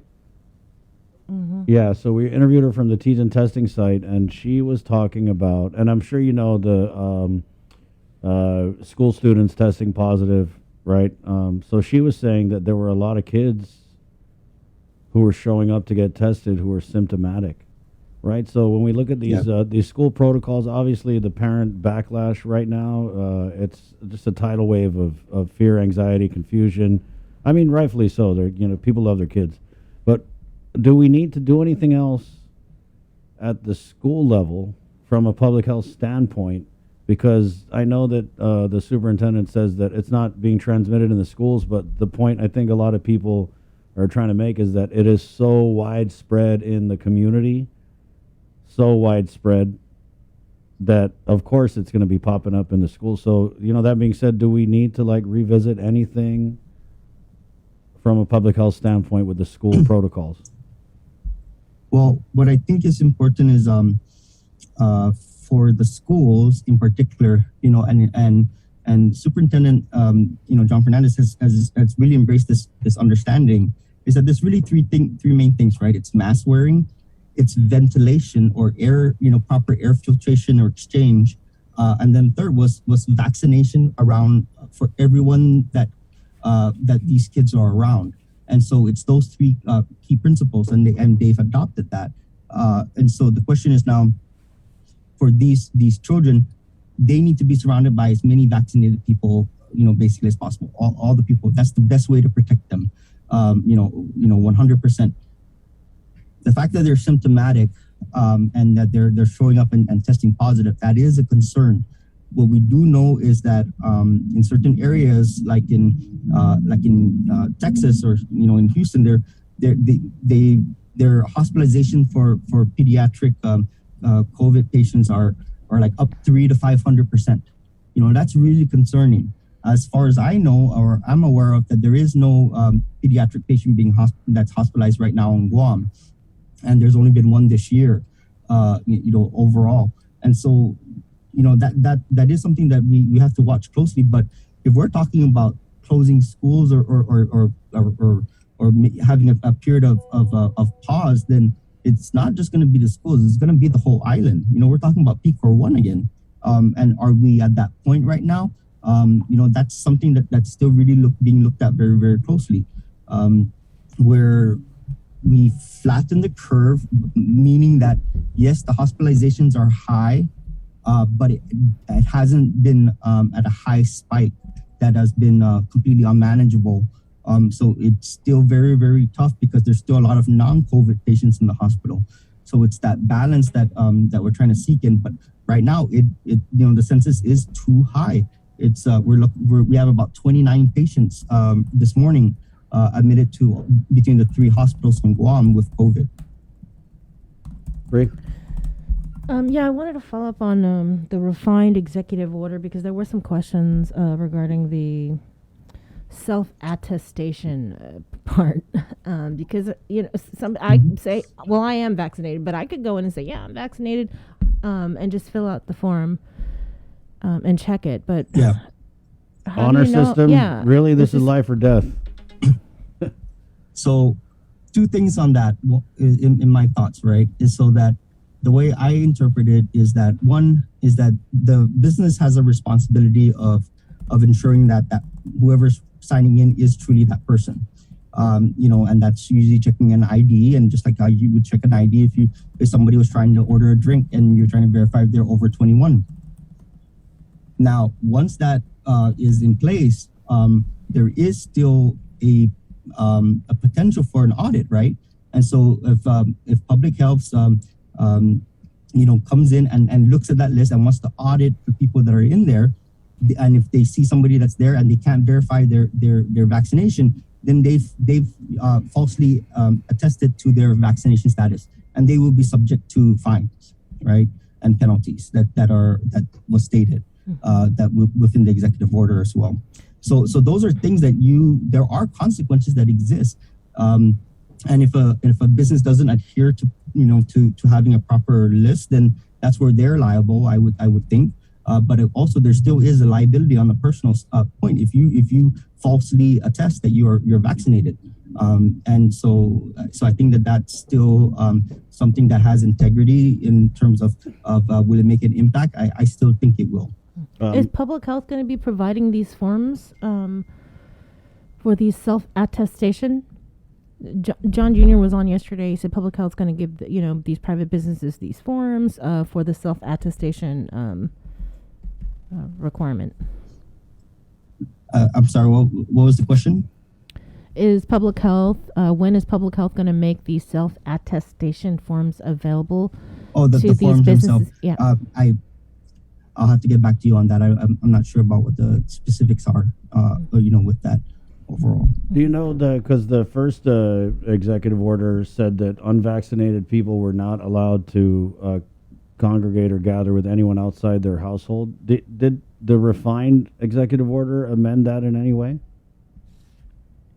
Not to my knowledge, right? In that really, if you're unvaccinated, you still pose a risk, and so that's one of the key parts here is that it's guys. There are people that are extremely sick here on this island. We have to do something, and if you're not vaccinated, you cannot go out and be a risk to other people. And so like we've said before, it's essentially PCOR 1 for the unvaccinated, and that may sound harsh, that may sound unfair in other ways, but hey, that's the facts. You are the ones that are much higher risk of continuing the spread. We had 126 cases yesterday. In one day, and that's really alarming. And the test positivity rate for just that one day was 10%, around 10%. That's really alarming. And so, so because of that's extremely important that we really understand this and that we take this extremely seriously. And, if the other side of this is that it's PCOR 1 for everybody else, for everyone. Really, that's the other alternative here. So we have to embrace what we can here. By the way, I'm getting word that that there is one pediatric patient that's admitted right now in Guam's hospital. Right. Yeah, Lillian was on and she was talking about that a couple days ago. I do have a question here. Those who aren't able to get the COVID vaccine for medical or religious reasons with a valid certifications, are they exempted from the latest EOs? Because they called the 311 the RAC, and they were told they are not exempted, even with the valid doctor's certification. Is that correct? So you're exempted from having to take the vaccine just the same way as somebody who chooses not to have it. They're not being forced to get it. But the virus doesn't care about your exemptions. So there still needs to be a way to mitigate your risk, and that's the weekly testing. So this is specifically for those who their vaccination status is linked to their employment. And so if you're not vaccinated for whatever reason you have, the weekly testing is still a critical part of that, and so you still should be subject to that. Doc, what about the weekly testing? Right, we all know that. A weekly test, like how valid is that? Because you could present with a weekly test and then get the virus the day after. True, and so there's nothing that says that it's 100%. Now, what we're looking at also is making it a much easier form of the test, right? So when it comes to screening tests on a weekly basis, what has been shown with a lot of data that even just the regular antigen testing, the one that's only the front part of your nose, so it's not a deep, swab, and that you get the results almost immediately, like with the Binax now, that on a weekly basis does show to be extremely effective in reducing transmissions. For example, schools last year, universities in particular, who required their students to have this weekly testing with just the antigen testing, they had nearly 0% of their student body, becoming infected overall. And it's a small percentage that were caught there, and they were able to isolate them quickly, and so there was no major spread. As compared to other universities that didn't do that, you were looking at around 15% or so of the student body becoming infected with COVID within a comparable time period. So that's something that's shown to be very effective. It's not 100%, but it's something, and it's a good alternative for those people who can't be vaccinated for whatever reason. Is public health going to open up more testing sites? Because we always hear about the traffic, the long wait over in Teadsden, and now with the latest refined executive order giving the weekly testing option, and same for GovGuam, are we going to open up more? Yeah, we have to. But I do want to recognize that prior to this this spike that we've had with this wave, so like around late July, we were averaging about 300 tests per day on a 7-day average, a weekly basis. But what we're doing now, we're doing way over 900 tests per day. So we've tripled that amount of testing on Guam right now. And that's not just public health, that's everything, including civilian and Department of Defense. And so overall, there's been triple the amount of testing, and it's still not enough. And so we still have to find ways to be able to do this more efficiently. And also, the one of the key parts here is that we still need to find a way to have the results part of it become more streamlined and more effective, because the people who are positive, we can always do better in informing them more early, but also the ones who are negative, it's very important to ensure that they get the results in a timely fashion as well. So all of these are very much projects that we're trying to work on to improve our capacity. Doc, I'm sorry. So what is the plan? Are we going to open up more testing sites? And so once those plans are actually ironed out, then that's when, of course, it will be announced with the JIC report. So I don't have anything specific right now, just knowing that we do have to do more, and that we are working on it, and it's very active planning process right now. Doc, what about, if you just have one shot and you self-attest, you can go around and do everything. What about those people who are incoming travelers? If they just have the one shot, are they able to walk just like the fully vaccinated? And also, on that note, are we maybe considering starting up testing at the airport like CNMI? So, okay, a lot of questions in that one. I know. That one statement, but first of all, I need to acknowledge that right now, of the adult population, 87.9% of the adult population, 18 and over, have had at least one shot here on Guam. So that's an overwhelming majority, right? So those who have not had a shot, you're a small minority, in this, and basically you're about 12% of the population. And so so those who are international and have had just one shot of a WHO vaccine that is on their emergency use list, they are recognized as also having been vaccinated. So that still applies as well. Now, in terms of testing at the airport, that's something that in terms of our whole quarantine process and our whole entry process, we're still continuing to look at, because right now, as we because we felt that we earned it at a certain point, that having just either being vaccinated or having a PCR test that allowed you to enter Guam without having to go through the quarantine facility. Now, do we need to refine that as well? That's a question that's very much in play right now. And in terms of what we need to do, testing at the airport is a major endeavor. And I've been to Saipan already, twice in the past 3 months or so. And the second time I did do the testing at the airport.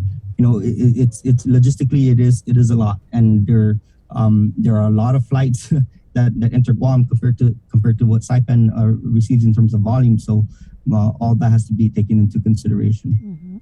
I'm sorry, but I just got to go back to the testing sites. It just seems like we've been in the surge for 4 weeks. Why is it taking so long to open up more testing sites?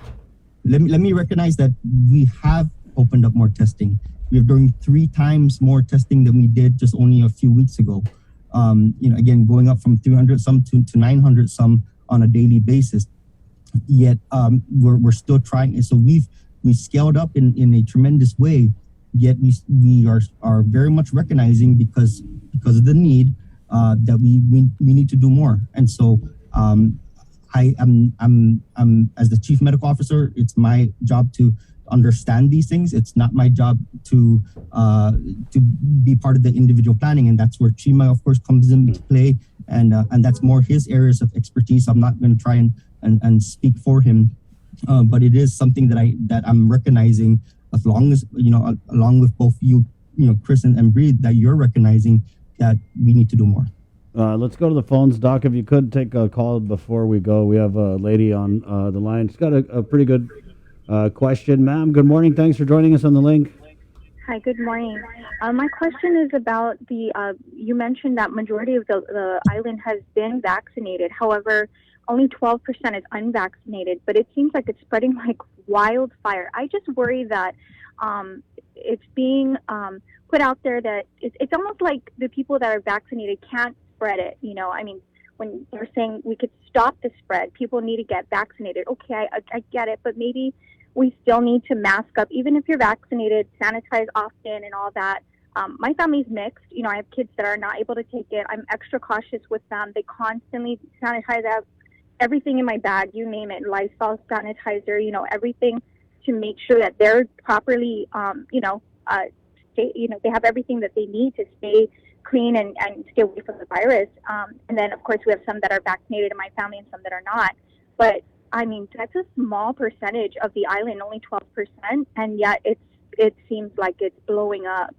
So can you speak on that a little bit? Yes, I want, thank you for that. What I want to be clear is that it's 12% of the adult population, so 18 and over. So actually there's still 60,000 unvaccinated persons on Guam, and that's when you include the 12 and under. So there's still a tremendous amount of people who are unvaccinated, but still also recognizing that those who are vaccinated, there's even though the odds of you getting infected are extremely lower than an unvaccinated, that there is still the possibility. And so that's why that's why the mask mandate still exists, for everyone, and that has not changed. And so, as compared to the challenges that other states, have right now without having that mask mandate. So that's why it's still very much important. We haven't had triple digit new cases in one day since about November of last year. And that's when we had the cases with the construction companies and Department of Correction. And so understanding where we are right now, but also understanding that the risk of hospitalization is much lower amongst these new cases that are being identified. So we're identifying much more mild to moderate cases, or even asymptomatic cases, and the odds of them progressing to hospitalization is extremely lower compared to obviously last year when there were no vaccinations. So yes, we are seeing a lot more cases, and yes, we are seeing more hospitalization, but it's the amount of cases and volume of cases is not translating to the same volume that we've seen last year, and that's a very important point to make, and that's where the vaccines are playing a role. Ma'am, does that satisfy you, or do you still think that we should do more targeted things to avoid transmission of the virus? I think we should, and I don't know. It's a tough decision, I guess, but it really does feel it's kind of one-sided.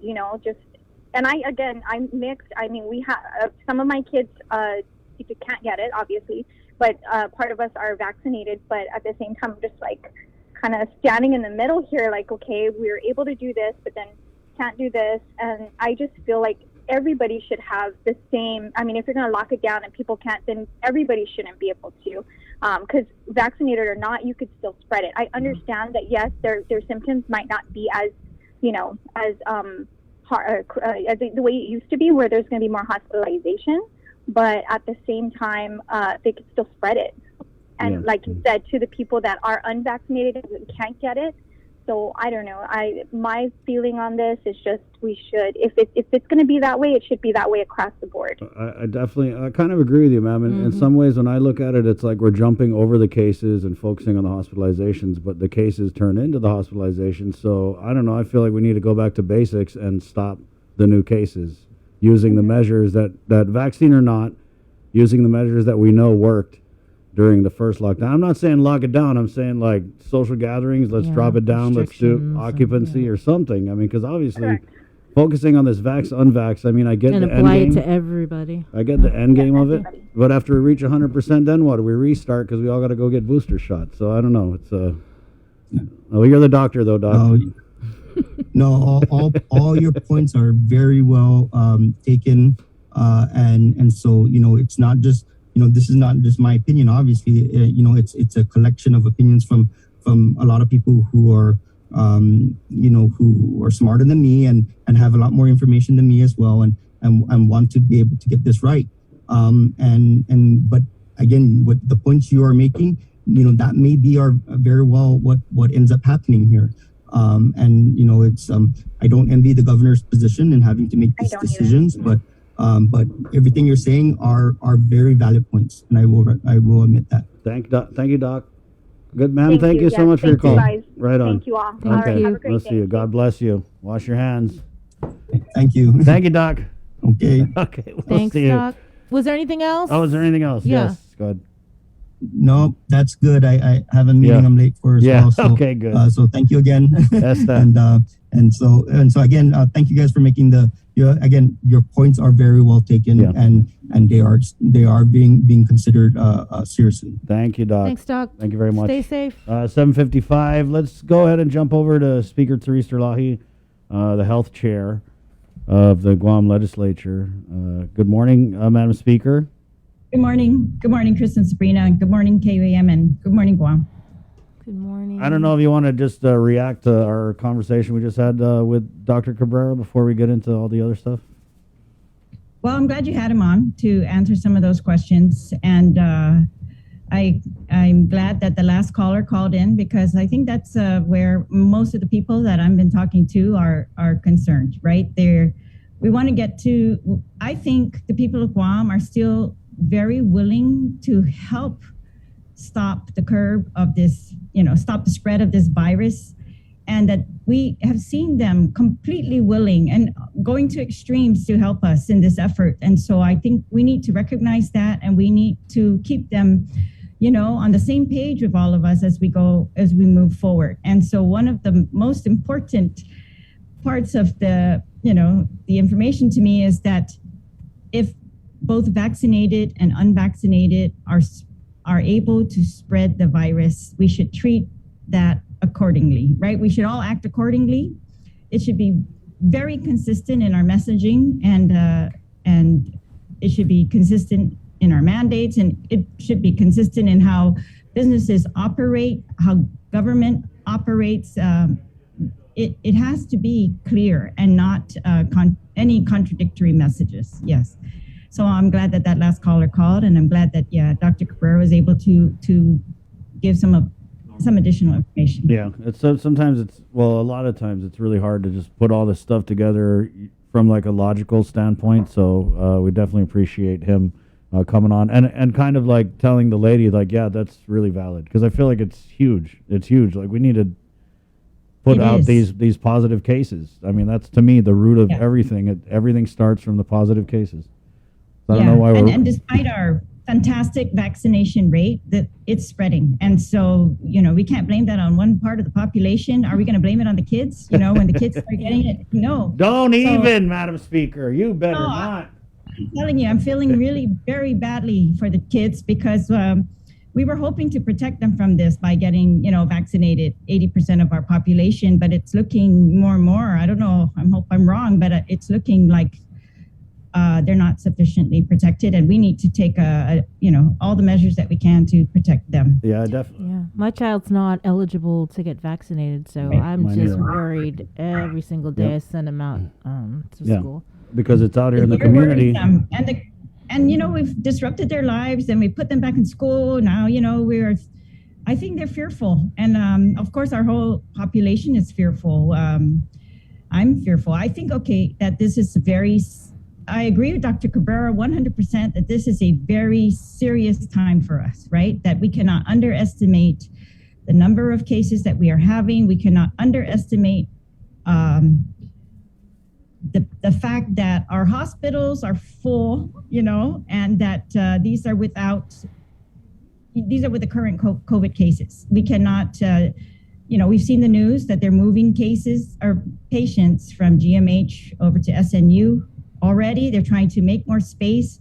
I want to see that everything that we have put our money into, or, our planning and our money, that those are coming to fruition, that we're, pulling those out. We're going to take care of the population and to the best of our ability. We're going to give them the treatments that we have available to us, all of it. And but I think that the people of Guam also need to know the truth. They need to know, what is our capacity, and exactly, how many more ventilators do we have available? How many more people can get that sick?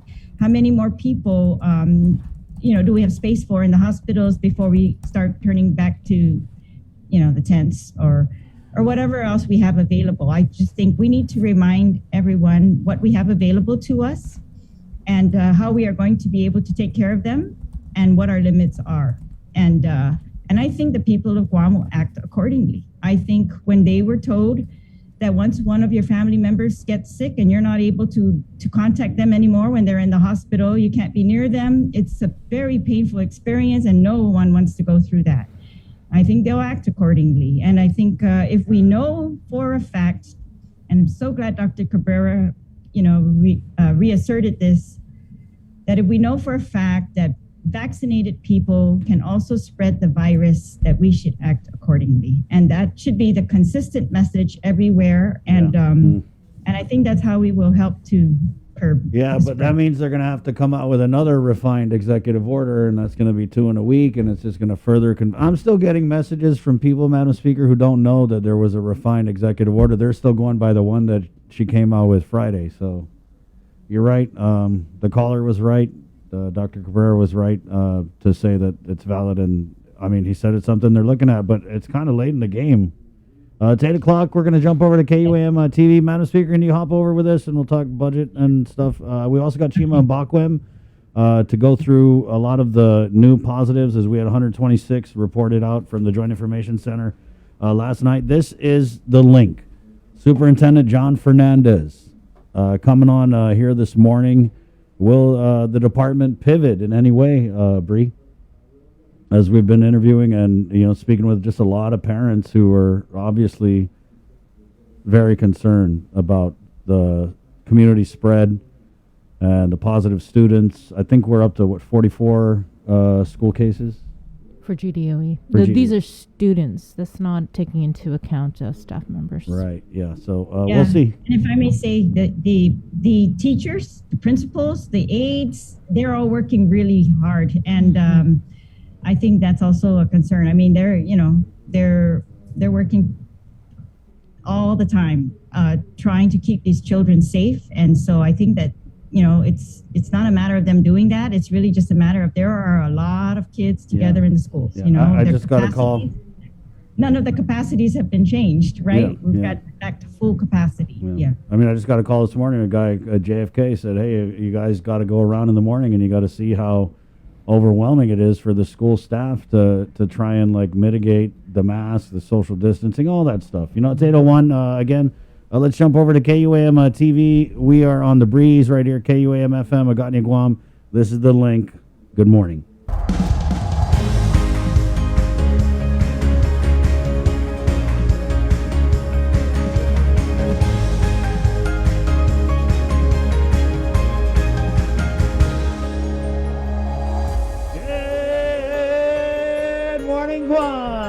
Got to make it short because there's a lot going on. It's 8:01 Pacific Points. Calvo Enterprises, IT&E, Jack in the Box. Proud to present this episode of The Link. It's Wednesday, August 25th. Coming up, we'll look at news. We got Chima Balcom breaking down the new positives, clusters, all that stuff. We've also got GDOE Superintendent John Fernandez. We'll catch up with Mary Rhodes. Are there more amendments in store? More refinements? I like how Dr. Cabrera said that refined EIO with a straight face. It was kind of funny. Tato 2, we're jumping back in with Speaker Therese Terlahi of the Guam Legislature. Good morning, Speaker. Good morning. So the budget, I guess, we talk about the budget. Sure.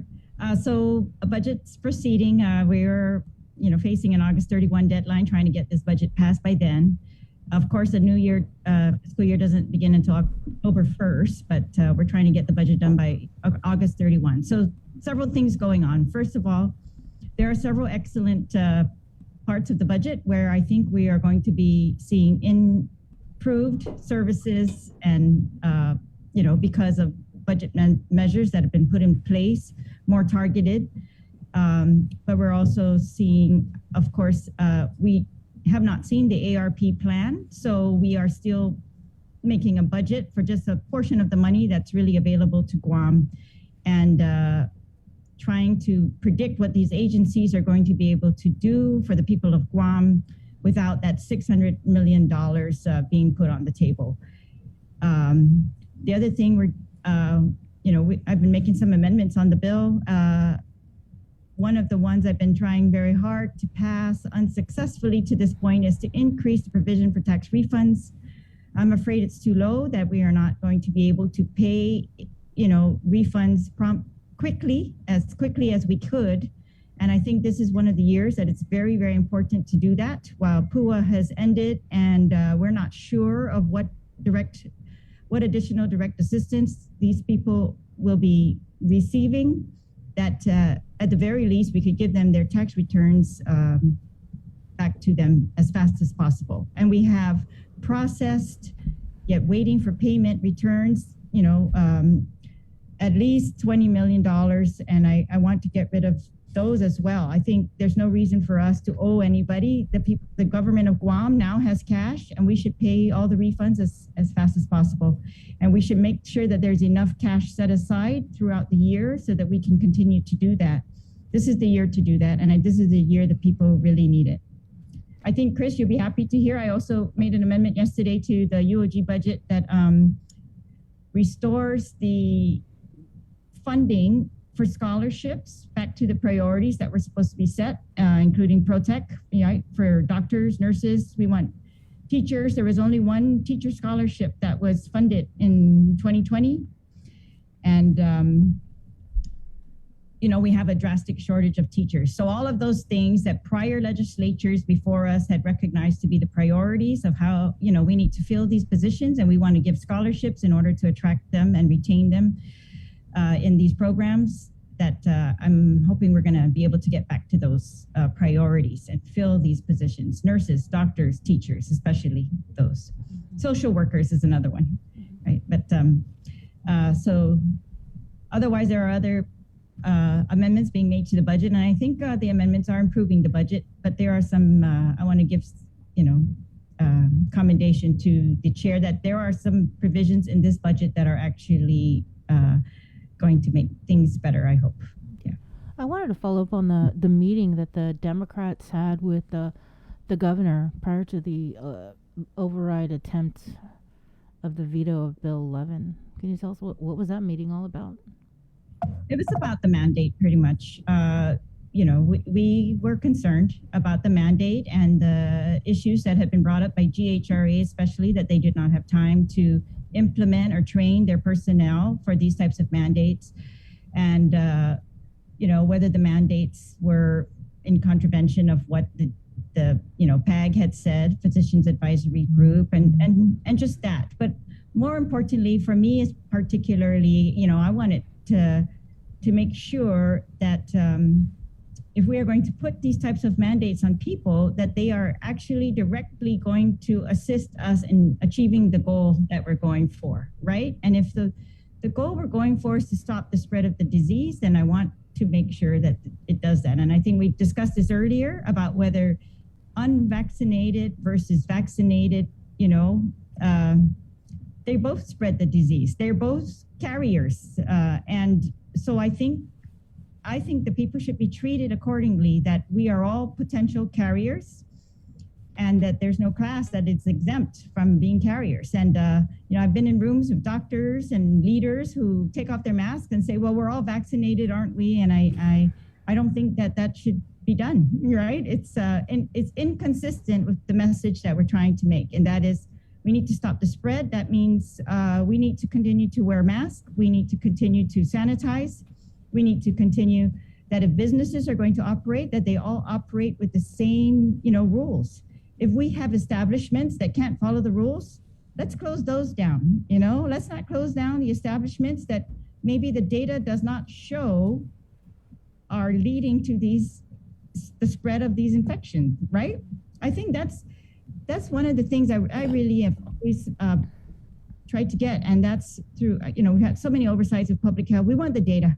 If we can't get the data, how do we know that the decisions are being made based on data? And so that's what we wanted to clarify. What is the data, and what is the data as to how the virus is being spread on Guam? Is it just certain businesses that are not complying? Does the mandate affect the businesses that are not complying, or is the mandate affecting all businesses, compliant or not? And that's why I want it to be targeted. I agree with Mayor Alec when he was on a couple of days ago saying we need a plan, and we need, if we are going to be expected, that everyone has to implement the plan, the more time that they can get to implement that, the better. Mm-hmm. But I do agree with the governor full-heartedly that we are in a critical situation, that we have to stop the spread of this virus. We are at very great risk of overwhelming our hospital. We can see right now that they are being, that we are always on a very fine line between, full capacity and overwhelming our hospital, our healthcare professionals who've been at this for so long. And that I think the community will act accordingly when they are given that information, right? Give them the information, they will act accordingly. Right. Tell them the capacity of the hospital, how many ventilators you have left. Tell them what's going to happen when you're hospitalized, that you're going to be separated from your family. And we have seen them act accordingly, that they're going to take extra precautions. And so tell them very clearly that vaccinated people can spread this as much as unvaccinated people. And that's the mixed message I do not want. I want it to be very clear. If that's the case, then that should be clear, and we should all take those precautions. So did any of your colleagues from the Democrat side of the legislature raise their hands and say, look, Gov, this is not fair. We're only targeting certain businesses to implement this vaccine mandate. You didn't hear from GHRA, you didn't take the advice of the PAG. Well, that's what I'm saying, Bree. Yes, those are the concerns we brought to her, mm-hmm. because we were concerned about. What did she say?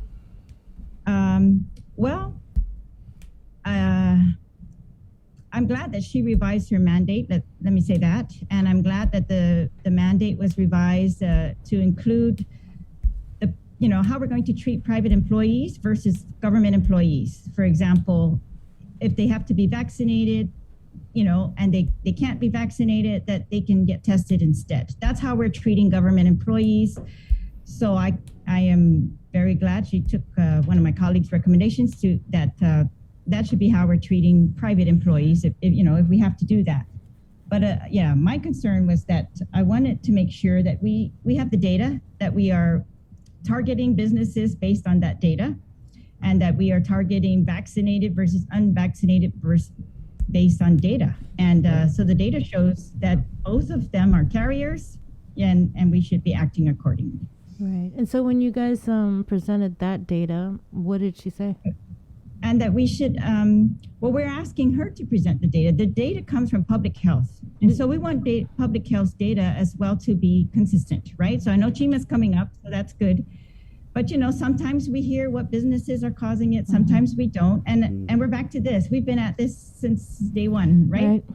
What types of businesses, and does public health have the capacity, as they promise, to you know, check these businesses out, to shut them down if they can't comply with the rules, right? To shut those down so we don't have to shut everyone down. Does public health have the capacity to trace the contacts, right? This is what we've been talking about for months. This was part of our planning after COVID, right? Our revamping of public health was supposed to make us able to deal with surges, right? It was supposed to make our hospitals able to deal with surges. And that's what we want to see now. Are we able to deal with those surges? Do we have the contact tracing capacity? Are we doing that? Do we have, you know, the hospital capacity? Are we doing that? And I'm sure they're working very hard at that. So I just think that's the kind of information that should be shared with the community as well.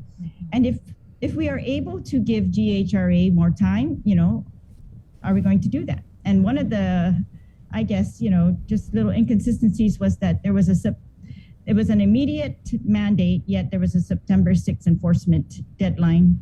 So, you know, I just wanted to know if we are able to work with GHRA, that, you know, that we should do that. Because I think GHRA has been a very good partner. They have not been, you know, defiant or belligerent. They have been cooperative, and they have tried to train businesses, retrain businesses, which is a huge help for the government, I think, to retrain employees, to help us to get employees vaccinated, to help us get employees tested. They're very proactive in those measures, so I want to thank them. But most especially, it's the people of Guam, right? I just think the more information you give to the people of Guam, the more you have seen them react. You guys have been part of this. You're the ones giving the information out. And the more they get, they are willing. They are very willing to do what is necessary. And so if they can see the logic in it, so it always has to be logical, tied to the data. That's what I'm advocating. Do you feel like we're at a point where you need to call in public health and get some of this data in a roundtable or a oversight or? Yeah, absolutely. We had discussed that about, you know, the doctors coming in and talking about where we're at, and public health as well. I think you've been doing a very good job of it in the last few days since the mandate, getting more of these doctors and public health out there to speak. And so we're able to gather that information as well. And but you know, so again, we have a job to do, and that is we need to curb this virus, and we need to do it in a very targeted way that is going to, you know, have the effects that we want. And so if we realize that all of the people of Guam are potentially spreading this virus, we need to act accordingly. Is the legislature going to mandate vaccinations within the legislative branch? I think so far that the Committee on Rules has mandated, well, I can't remember, I'm sorry, but I know that they are allowing every office to do that. And I know that my office is fully vaccinated, but so they're going to allow that and give the option of testing, of course, for those who are not vaccinated for whatever reason. Okay. That's what I'm saying. If that is allowed in the government of Guam, that should be allowed in the private businesses as well. And so that's why I'm glad that shift in the mandate has occurred. Well, hopefully so no one loses their job. Yeah. Yeah. Well, hopefully you get some of the data that you guys requested from Adelaide. Well, you know, you've got this data. We want to know, right? So we've seen all the increased cases. We should know very clearly where those came from. And so they say households and they say workplace, right? And, I just think we really need to know when we're talking about workplaces, what types of workplaces, if we are going to mandate that different types of workplaces act differently, right? They should be tied together. And so that's the question. If it's coming from bars, if they're being spread in bars, then, why are we affecting restaurants? If it's that's what I really want. I hope you can get clarification from Chima. And that's, I think, how we target, right? If it's coming from everywhere, then we're not mandating everywhere. We're mandating places. But you're right. You're mandating right. places where masks come off. So that makes sense to me. Yeah, but you're right. I mean, we're focusing so much on vaccinations, the 20% that haven't been vaccinated yet, but not controlling the spread. Well, if you see the hospital admissions from the data last night, there's a higher percentage. I think a higher percentage now of vaccinated people who are being hospitalized, right? Yeah. So that's increasing, and now we talk about children. Yeah, we're right on the edge, Speaker. Yeah. Yes. Thank you. So I appreciate all your efforts to flush out this information and to get these things clarified. I want to commend you for your assistance in that regard. Well, if there's a legislative resolution in the works or something, we wouldn't get something to hang up back here, JK. Thank you, Speaker. All right. Thank you. All right. Take care. Chima. I see Chima. Hello. Good morning, Chima. And take care, everyone. Right on.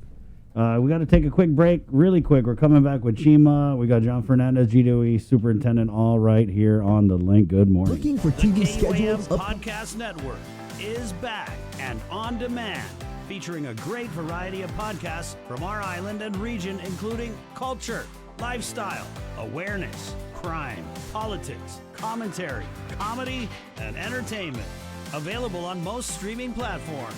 The KUAM Podcast Network. Subscribe and listen now.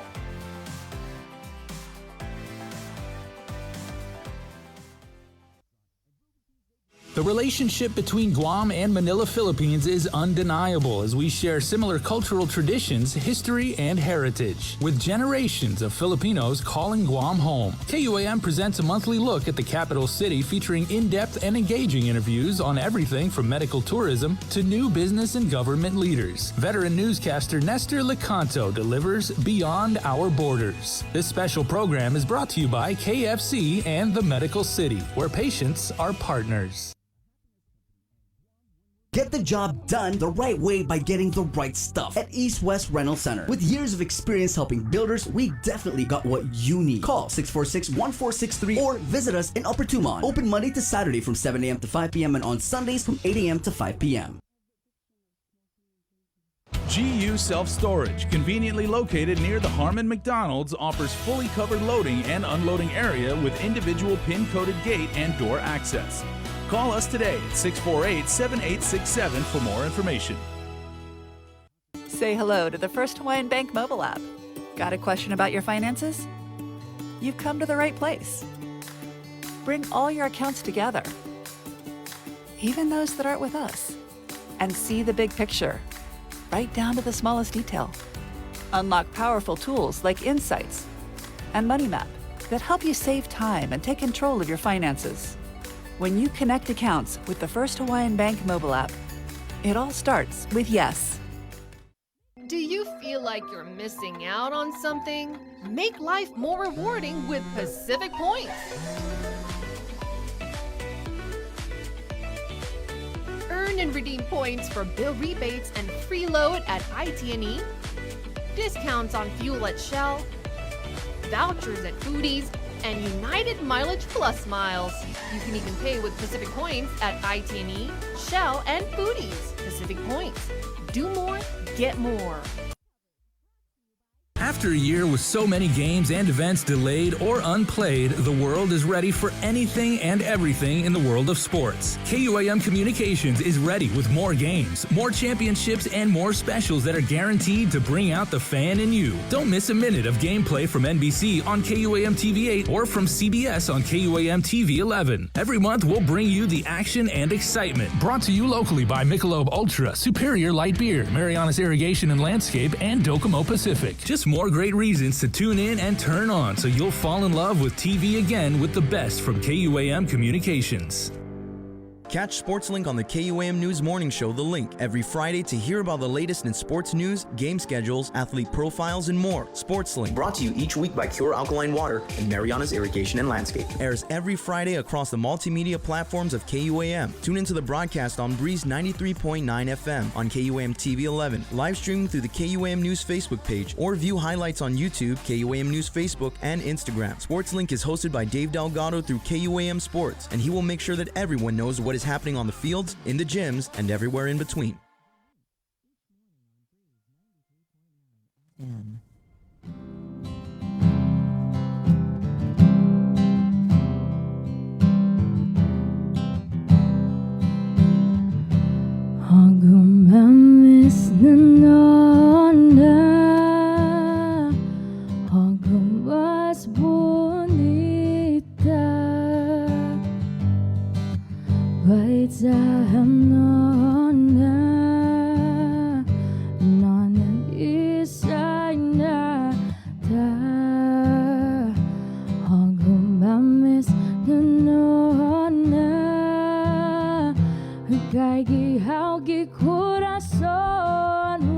Good morning, it's 8:23. Good morning, KUAM TV. This is The Link, Pacific Points, Cabo Enterprises, IT&E, Jack in the Box. Good morning, Sabrina. Good morning. Let's go ahead and head into the KUAM News Zoom room. Chima Mbakwe, the Chief Public Health Officer for the Department of Public Health and Social Services. Chima, thanks for joining us. Thanks. Good morning, Chris. Let's just get right into it. I don't know what information you have, if any, on the 126 reported last night, but just where are we with contact tracing, clusters, where the spread is occurring? So I think the way the cases are turning out, I think the numbers are pretty high because a lot of people are coming out to test. So we're seeing almost a daily testing rate of 900. Almost every day, 900 people are coming to test. So with those number of people coming out to test, we're actually catching up a lot of those individuals who naturally do not have any reason, to come get tested because they don't have a known exposure or they've not been reached by case investigators. But now people are actually coming out. So we're seeing a lot of people that are identified by case investigation, and then we're seeing a lot of people who are actually coming out to know their status. So I think there's a good balance in what is going on in the community. That's why, at the beginning of at the beginning when we started noticing the increase in cases, the department actually increased our testing capacity at Tizan. Normally we used to have once a week testing at Tizan on Tuesdays. But what we did was we have this whole week testing and also increased our time frame from 9 a.m. to starting from 9 to 12. We actually now start from 8 a.m. to 12 noon. So yesterday we actually had, I think, 570 tests conducted at Tizan alone. This is actually an increase from our average of like 502, 501. I think last week he had 514, but yesterday was like an increase in that number. And what is happening is that if you look at the cases on the 23rd, we actually identified 57 of those cases through contact tracing. So 57 from contact tracing, then the remaining were actually people who felt they needed to know their status or who had symptoms. They went to their clinics and also used the Tizan. So I think there's a good balance between case investigation and case finding in the community. So where did the 56 identified through contact tracing come from? 57. 57. Yes. So, so this is a combination of, cases from homes, cases from workplaces. But like we said, with this number of cases, we're actually trying we're trying to do an epi-link, trying to see if we can get a connection with these individuals and places where we're having increased number of cases. Like I mentioned last week or Monday, we've actually identified, workplaces that have 2 or 3 individuals who are infected in that workplace. But most of the case investigation actually identified those individuals at home, but there's also a link to the office. But now the challenge is going to be identifying where the transmission actually occurred. Because if you're looking at the order of priority, transmission is highest at home because that's where you're at the lowest, with your guard, and then also at the workplaces where with increased information from public health, we know that the workplaces are safe. Unless people, do not adhere to the public health recommendations, I think the workplaces are safe enough, for individuals to stay and reduce transmission, except people are eating lunch together. But at home, we're having increased cases. So the balance is increased number of cases from the homes, but with a link to the workplace. So that's what we're seeing for now. Wait, so where did they come from? Basically from the homes. That's what I'm trying to explain. Okay. So you see a household that has a case, right? 4 people in that household test positive. But these same individuals work, like one of the individuals has a workplace. And then you go to the workplace, you identify one other person that has the infection, that is positive, but that person is actually a contact from another home. So now the challenge is, is the transmission going on at work, or are they taking it from home to work or work to home? So that determination at this point that we have a lot of community spread is going to be a little difficult to create those links. But we're seeing a lot of increase in household transmission, which is also being seen in the workplace. It just sounds like it's everywhere. Yeah. That translates to community spread. It's everywhere. Yeah, okay. So. Thank you for clarifying that Right it's That's much out easier there. to understand. Guess what? Where'd they come from? Everywhere. All right. Yeah. Thank you. Much simpler. And having said that, are we? I mean, what kind of? What do you recommend? Should we be, implementing? He's going to get in trouble if he recommends anything. More restrictions, not just Okay, for it is what it is. Cool. the unvaccinated. I think is that if you're asking me what strategies we should have in place, because what we've been able to do is balance the vaccination, the importance of vaccination, and also the importance of adhering to the public health measures, to reduce transmission. So looking at what happened last year, at the beginning, we had no vaccines. We had a community lockdown. People were locked, people were at home. People were asked to wear their mask. People were asked to, keep safe distance. Then when the vaccines came out, people started adding another layer of protection to that. So right now, what we're seeing is that layer of protection from the pharmaceuticals, which is the vaccine, and also asking for people to follow the wearing of masks to reduce transmission, washing of hands. So that balance is what is keeping us where we are. But not everybody, like I said, what happens in the home is always different from what happens in the public. So as we're seeing a lot of these transmissions at home, is also to encourage people, to go test, if you're feeling sick. If your child is not feeling good, please don't let your child go to school, because what we're going to see is a child who is sick at home going to school and infecting other kids. But if the kid stays home, the kids in school won't get infected. If the individual stays at home, the workplace will not have any exposure. Like today, on Monday, my colleague at work actually wasn't feeling well. So she called in yesterday to tell me, I don't feel good. I'm like, okay, what's going on? She explained to me, that she's having symptoms. I said, okay, go get tested. She went and got tested and she was negative. But at the same time, she's still at home, for today, to make sure that she's well before she comes. So she's working from home. So in that instance, she's actually noticed she had a symptom. She informed us.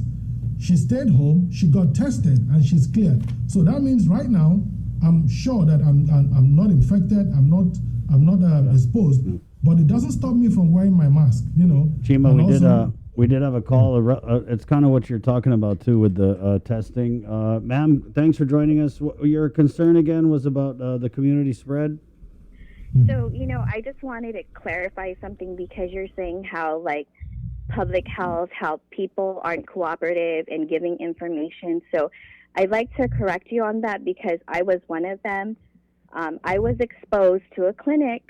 I'm not going to name any names, but my clinic had the courtesy to email me that I had possibly been in contact with someone that entered the clinic and tested positive. So they sent me the email out on Saturday. Okay, contact tracing did not reach out to me until Wednesday. I tried to call on my end to verify, and they said, "Oh, ma'am, I'm so sorry. I can't give you that any information." I said, "I want to know if I'm high risk." They couldn't give me any information. I went and got tested, and guess what? I got my results before even public health contacted me from contact tracing. And then you want to know something? I go back to work. After I had lost out on hours, and then public health calls me and says, "Oh, you know what, ma'am? You are low risk." So, you can't only say that it's a community spread. If contact tracing is not on top of it, contacting these people in a timely manner, they've already infected how many people? So you can't only blame the public, for this community spread, because imagine that person that walked into 10 places not knowing that they were exposed to someone positive, how many people have they possibly infected? And then, back to that cluster with, when you were talking about that Dusaton, I'm sorry, I shouldn't say that, but that hotel cluster, how, there was 300 people. There was not 300 people because I attended that event, and I just wanted to set the record straight. Okay, thank you. Let me take your questions. Thank you, ma'am. You're saying that you're asking public health if you are a low risk or a high risk. No, Chima, what she's saying is that public health is lagging. That determination was made when the clinic actually informed you that you were a close contact, right? Yes. So I think when you identified as a close contact, I think the best, even if it's not from public health, or if you know you have a known exposure or you suspect you have a known exposure, I think the first thing to do is to quarantine and then go get tested. So here, if you have information that you are a close contact, basically that means you have been in contact with someone who has COVID. So your risk level at that time should not be the only consideration you're going to make. The other consideration is for you to make sure that you take protective measures to protect yourself and people around you, and then go get tested to know your status. Because with what you're saying that you wanted to know your risk level. Knowing your risk level, what would that make you do? Not go to get tested, not wear your mask, or not wear your mask. So I think it's trying to strike a balance. We are not blaming anybody for the community spread, but what we're looking at is if you're testing 900 people every day and you're getting 116 positives, 116 people positive, 57 of them come from contact tracing. That means people are responsible. People are taking the initiative to go get tested because of known exposures. And then for the Dusetani incident, I'm not going to delve into that because the information we get is from the contacts. What I'm trying to say is that the interviews that we conduct through case investigation is how we get those numbers. So if someone from the wedding is telling us that there is 300, are we going to doubt the individual? Because we're not there at that point. So what we do is case investigation is to ask specific questions. Where were you? How many people were you in contact with? What happened where you went to? So it depends on what you tell me. So we can't be making up numbers if it doesn't come from someone from that event. So I think I just need to set the record straight about how we get our information. So information comes from the index case, who tells us who they are in contact with.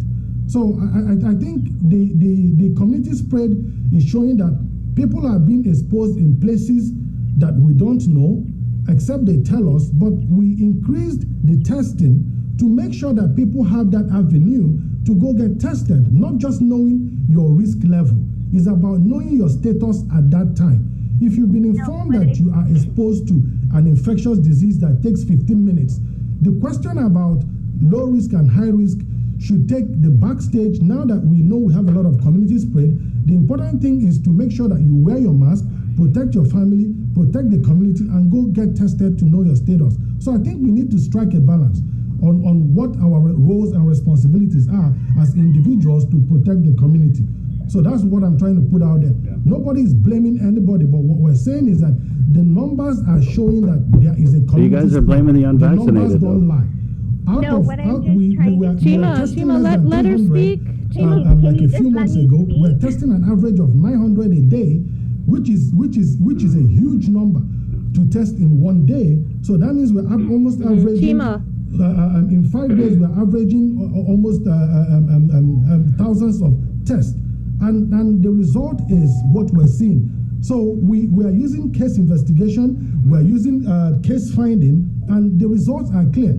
There is something going on in the community, and we're asking the community to please get vaccinated, wear your mask, continue to wash your hands so that we will be protected. That's what we're saying. We're not blaming. Ma'am? So thank you. Yes, I'm okay. Go ahead. Go ahead. If you could make your point, ma'am, as we got to move on to John Fernandez. What I'm just trying to say is that it would be nice.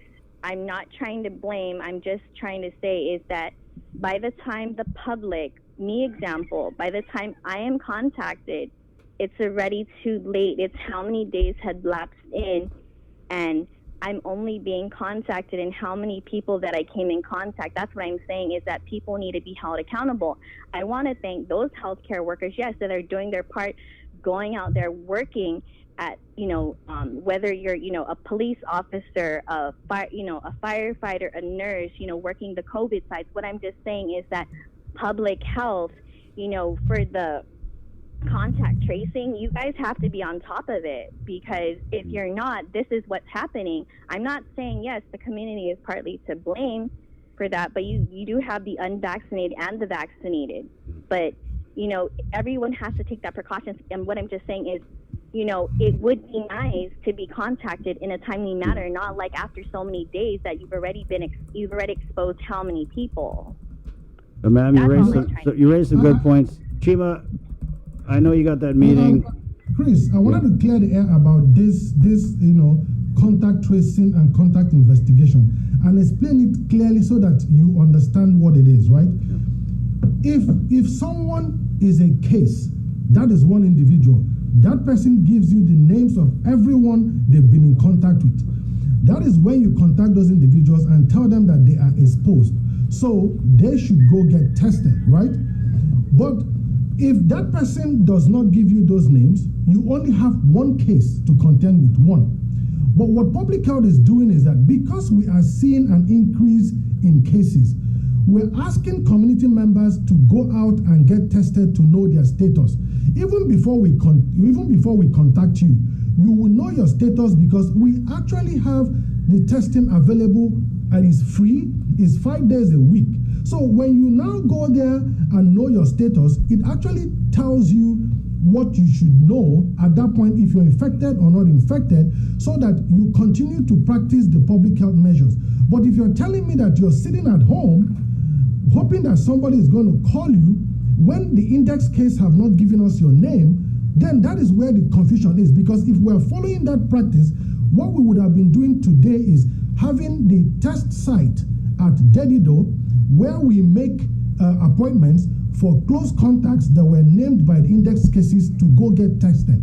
But what we're doing is that while we are still making contact with the index cases and they're giving us numbers and we're still scheduling them at Dedido, we're still asking the community to go get tested. So 1/3 of our cases are still being seen through contact tracing.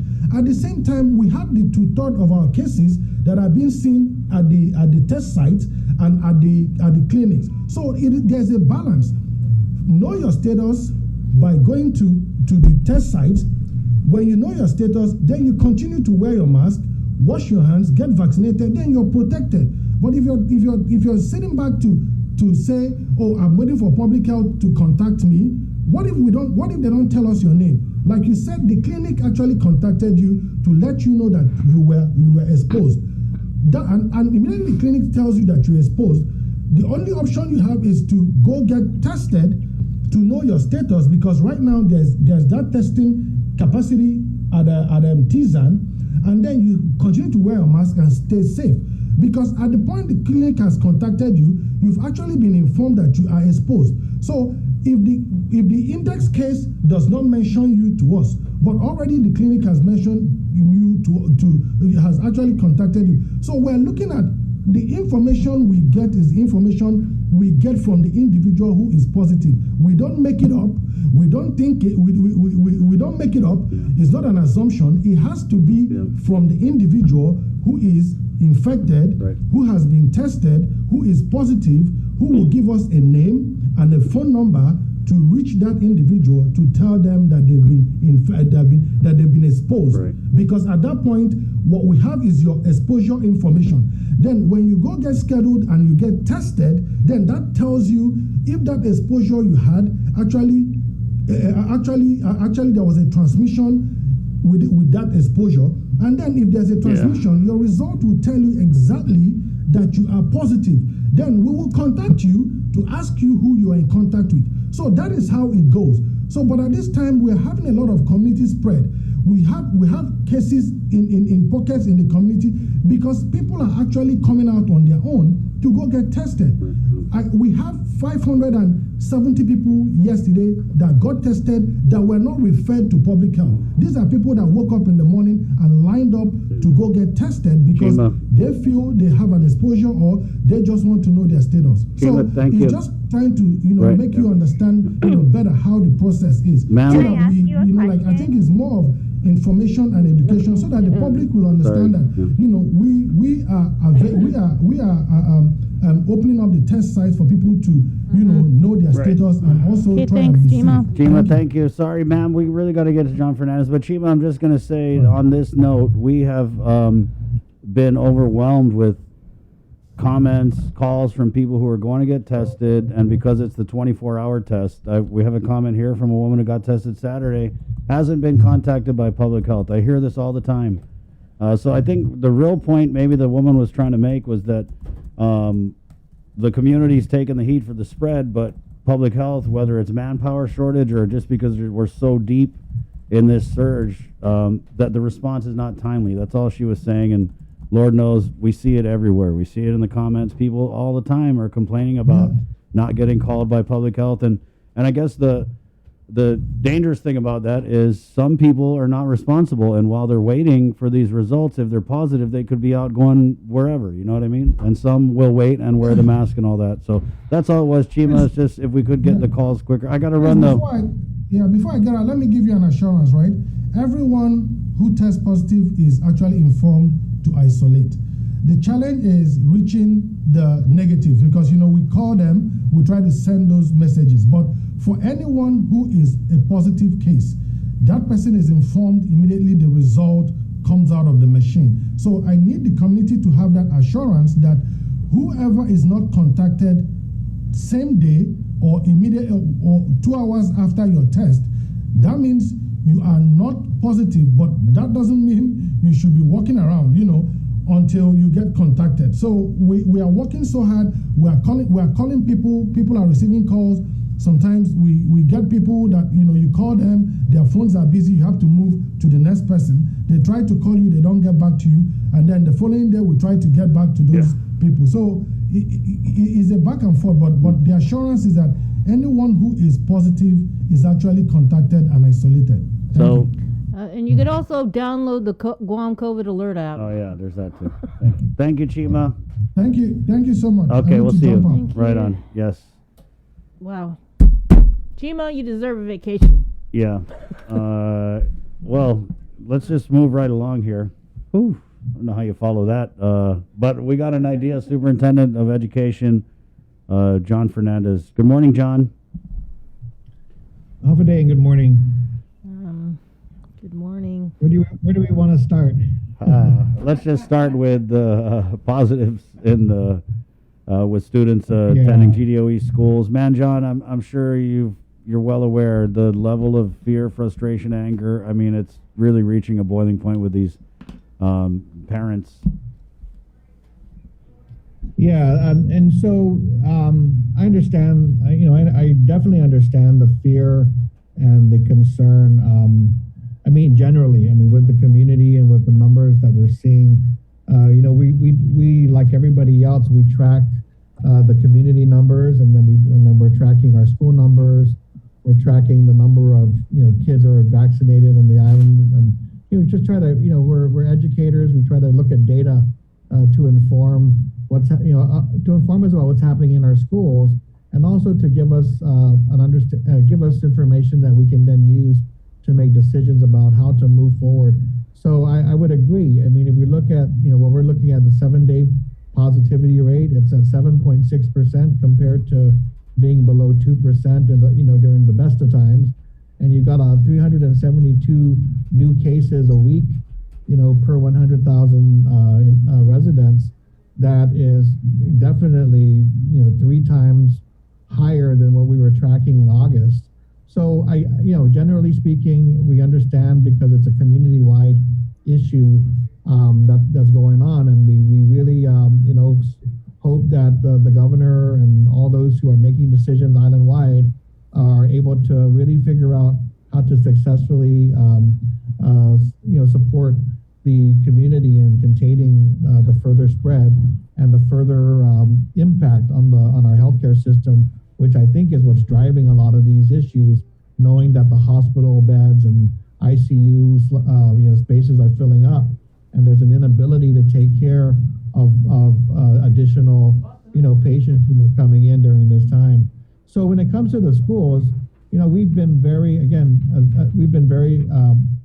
forthcoming and transparent about the numbers that we're seeing, and so every day in the JIC report you will see a report on the number of students within or employees within GDOE who have tested positive.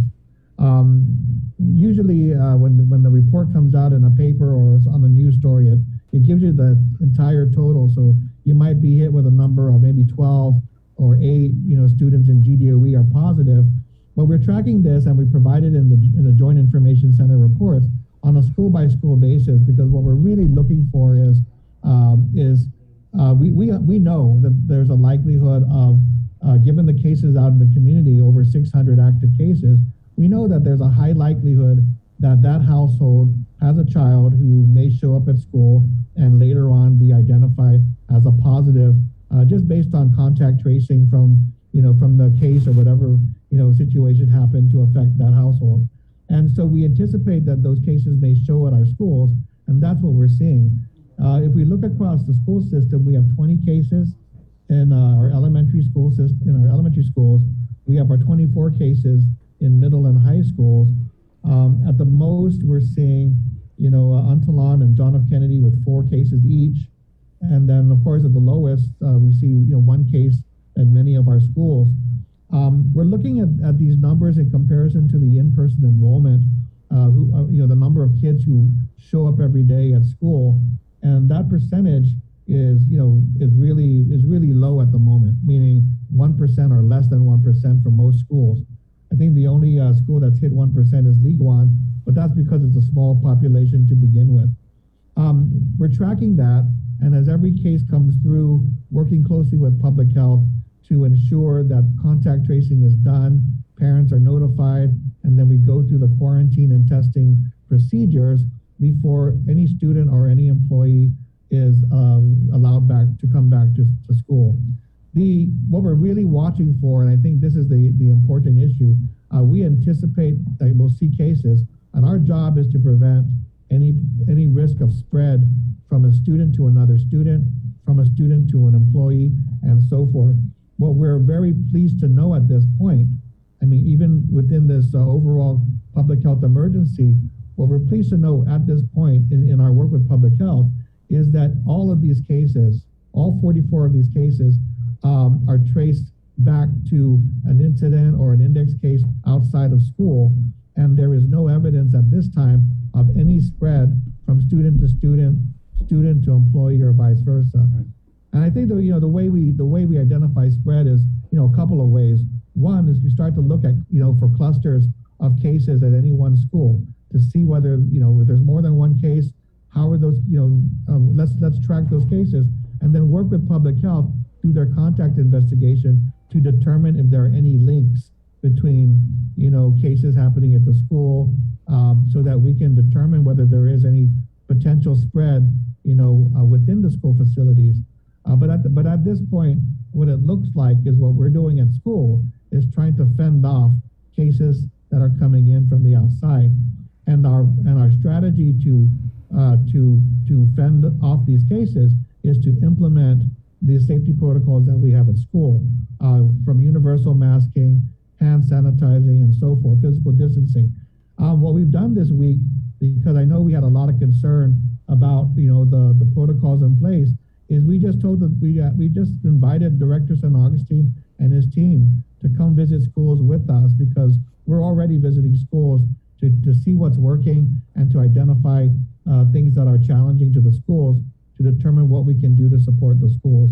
And we've already been to several schools this week, and several visits planned for today and the rest of the week as well. Chima has been there with us, their CDC representative, their containment unit director, their deputies, and Mr. San Augustine director at the director level. We've walked through, we've seen the classroom situations. We watched the students during their break times, during lunch, and I think it's just important that we have a good understanding and a first-hand understanding of what's going on in the schools as we determine what to do going forward. So that's what we're doing at this point. And then also, because we've received a lot of information, it's really difficult. I think I mentioned to you before, in a short article or news story, hard to really convey all the information that is available, and also hard to interact with our constituents. So we are hosting several forums for our employees and for the general public this week to be able to explain our take on where we are today and what we're considering as we look ahead. Also to get questions and comments and suggestions as well. We started with our school nurses yesterday, because they are on the very front line of all of these responsibilities. We are moving to our administrators this morning, our elementary leadership teams, and our later today, our secondary leadership teams tomorrow, and then on Saturday, a general meeting for the public, mostly for parents interested in, again, hearing where we are and trying to understand how we are assessing the situation. So those are the ways we're trying to engage our community and give them our take and our view of what's going on in schools. John, the governor holds a press conference last week on a Friday late in the afternoon, and a majority of the comments are about GDOE, because parents have been seeing the numbers continue to climb. And albeit you're saying that it's not being transmitted within the schools, even when you're not on the show, John, people are commenting about GDOE. Shut down the schools. We're at 44 students that have tested positive at GDOE. At what is the trigger? Where you say, I'm going to shut down the schools, or I'm going to move and do some sort of contingency plan? Yeah. Because obviously, John, the number one thing is parents are saying that they're being punished with truancy because they're afraid to send their kids to school. They're saying they're not being afforded an option to do the online or the hard copy or whatever, other than face to face. And it is just so widespread. I mean, everywhere I go, parents are just freaking. And I get what you're saying about there hasn't been evidence of the transmission in the school, but this surge is so widespread in the community, and the community works in the schools. The kids are, what I mean. So it just seems to me like when you say the data shows that really is just a snapshot, and we know that all it takes is one case. So what plans are in the works, and how are you addressing all the million concerns? Well, again, I understand the fear in the community, and when we're trying not to make decisions just based solely on the fear that's out there. Otherwise, we'd be shut already, just as just to make sure that everybody feels comfortable. knowing that schools are closed, even if the cases are not coming from the schools. And we're not operating that way because, being in school is important. If you go to the schools, you talk to the students at every level, you ask them, how they feel being back in school, how they feel about moving back online, moving back to cohorts. Our kids want to be back in school. There are reasons why it's important that they be back face to face. We're doing everything we can to ensure their safety as well as their opportunity to continue in-person learning. But of course, safety is the most important thing. So we're basing our assessment on what we're talking about, not just a snapshot. We're looking over time, from the start of the school year to where we are today. What are those cases that we've identified? Have any of those cases been linked to any other child, any other employee in our schools? And if so, that's when the red flags go up, and we start to look and determine whether we can contain, that, or whether we need to move to another mode of learning. In most states and jurisdictions, I've seen the same type of assessment and monitoring. Usually, you're at the 3% to 5% level before we see some of these other districts starting to move to a different model of learning. So we're looking at a similar range as a level of concern. And of course, as we approach that range, we're focusing on those schools. We're going to focus on those schools that seem to be moving into that territory. And again, the important part is working with public health and understanding the issue of whether any of these cases that we're seeing are linked. We did have this conversation with them yesterday, and we wanted an assurance that we're not going to look at these things and get a report a week later. The minute that they see a link, we need to be notified so we are aware and we can take immediate action at that school if necessary. So I think the other thing that we have to do is continue to engage our families. It's kind of tough. I think it's really tough this first week. It's tough to do it through even this this mode of working through the media.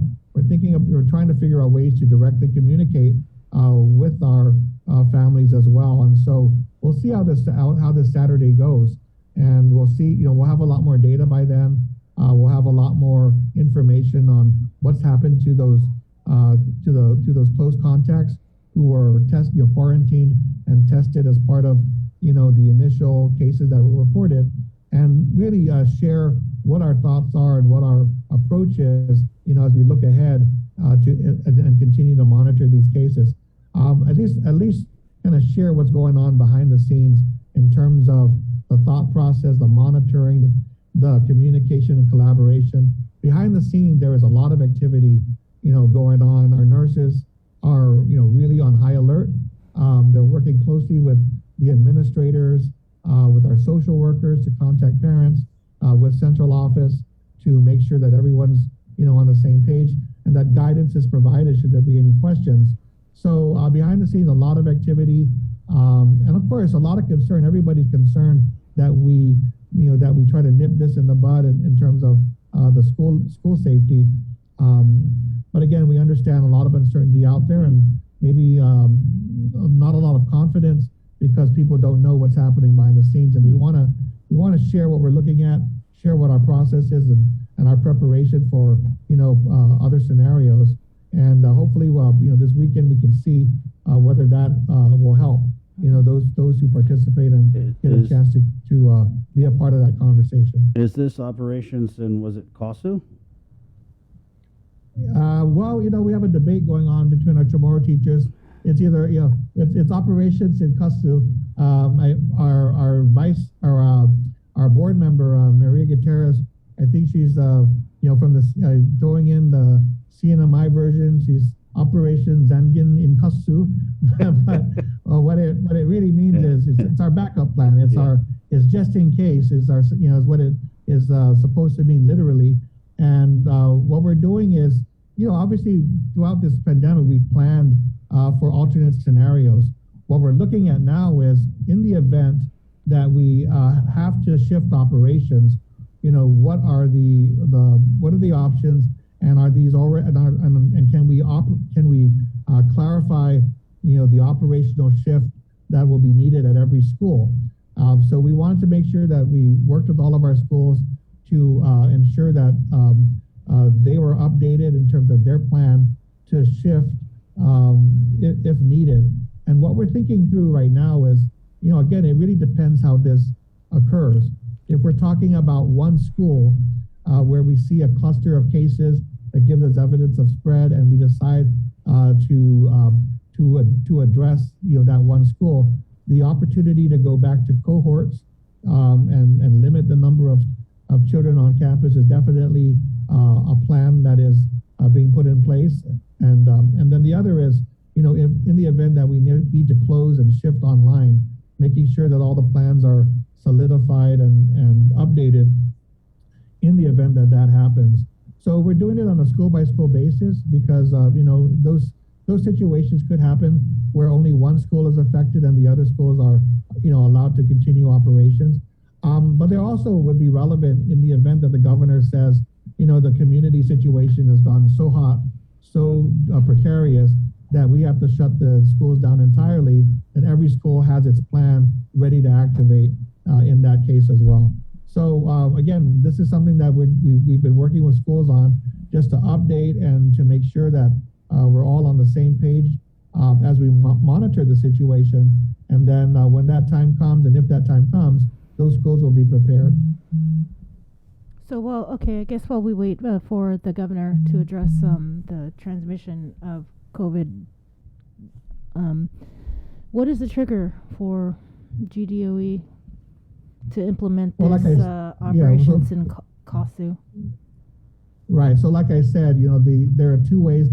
There are two scenarios we're talking about here. One is if it's a school level, an individual school that's being affected based on the incidents that we're tracking. That's something that I know that the governor has left to us to be able to address, without her having to take any executive action. We have the ability to act in an emergency. And if that becomes the case and we see those numbers move at a school that worries us and concerns us, we definitely have the authority to do that. So like I said, there isn't a hard number. We're looking at that 3 to 5% range as being a red flag, at which point we need to determine very closely with public health whether those numbers are indicative of spread within the school.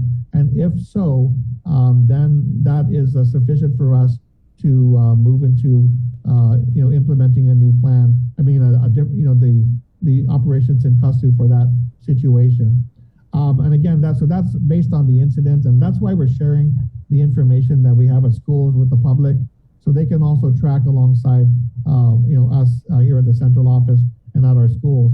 The other scenario, of course, is if the numbers go so high that we spend all our time trying to fend off these outside cases, and the governor decides we just need to maybe put this on pause for a while, then that would be another scenario in which we would expect the governor, in collaboration with public health and myself, to do maybe a district-wide measure that affects all schools. So we try to just clarify that to our communities. It is possible that one school could be affected. It could be possible that at some point it's so general that the threat is so widespread that all schools are affected. And we will communicate with our community and let them know where we are, in the process of evaluating those decisions. So if there were 10 positives at, let's say, Antolon Middle School, is that enough to be like, let's implement operations in CASU? Well, if we get 10 cases at Antolon, right, and we start, and again, 10 cases will get you above 1%. Obviously we're going to be tracking that in the larger schools.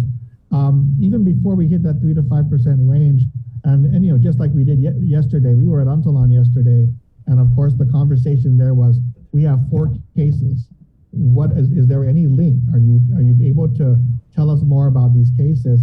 And public health has been forthcoming and letting us know, that these cases are associated with particular gatherings that they've been tracking in the community, and that at this point there is no link between those cases. So whether it's 0.5%, 1%, we're going to continue to have that conversation. But as the numbers grow at one school, if we see those numbers really spiking at one school, that will definitely get the most attention. And right now we see kind of a wider spread and a very low percentage. Public health again is on. They've been on notice to notify us should there be any links between cases that we need to be aware of. But again, as we see these percentages grow higher, it will be more concern for us, not just because we think they're spread, but at some point, if we're seeing the number of cases impacting the schools, especially at one time, and it becomes harder for us to operate, and if we're spending all of our time contact tracing and sending kids home and quarantining teachers, it becomes an operational problem for us. And at that point, we will need to evaluate whether we go to Plan B and Plan C. Does every school have a nurse on campus? Every school does have a nurse, yes. Does every school have a counselor? Every school does have at least one counselor, usually more.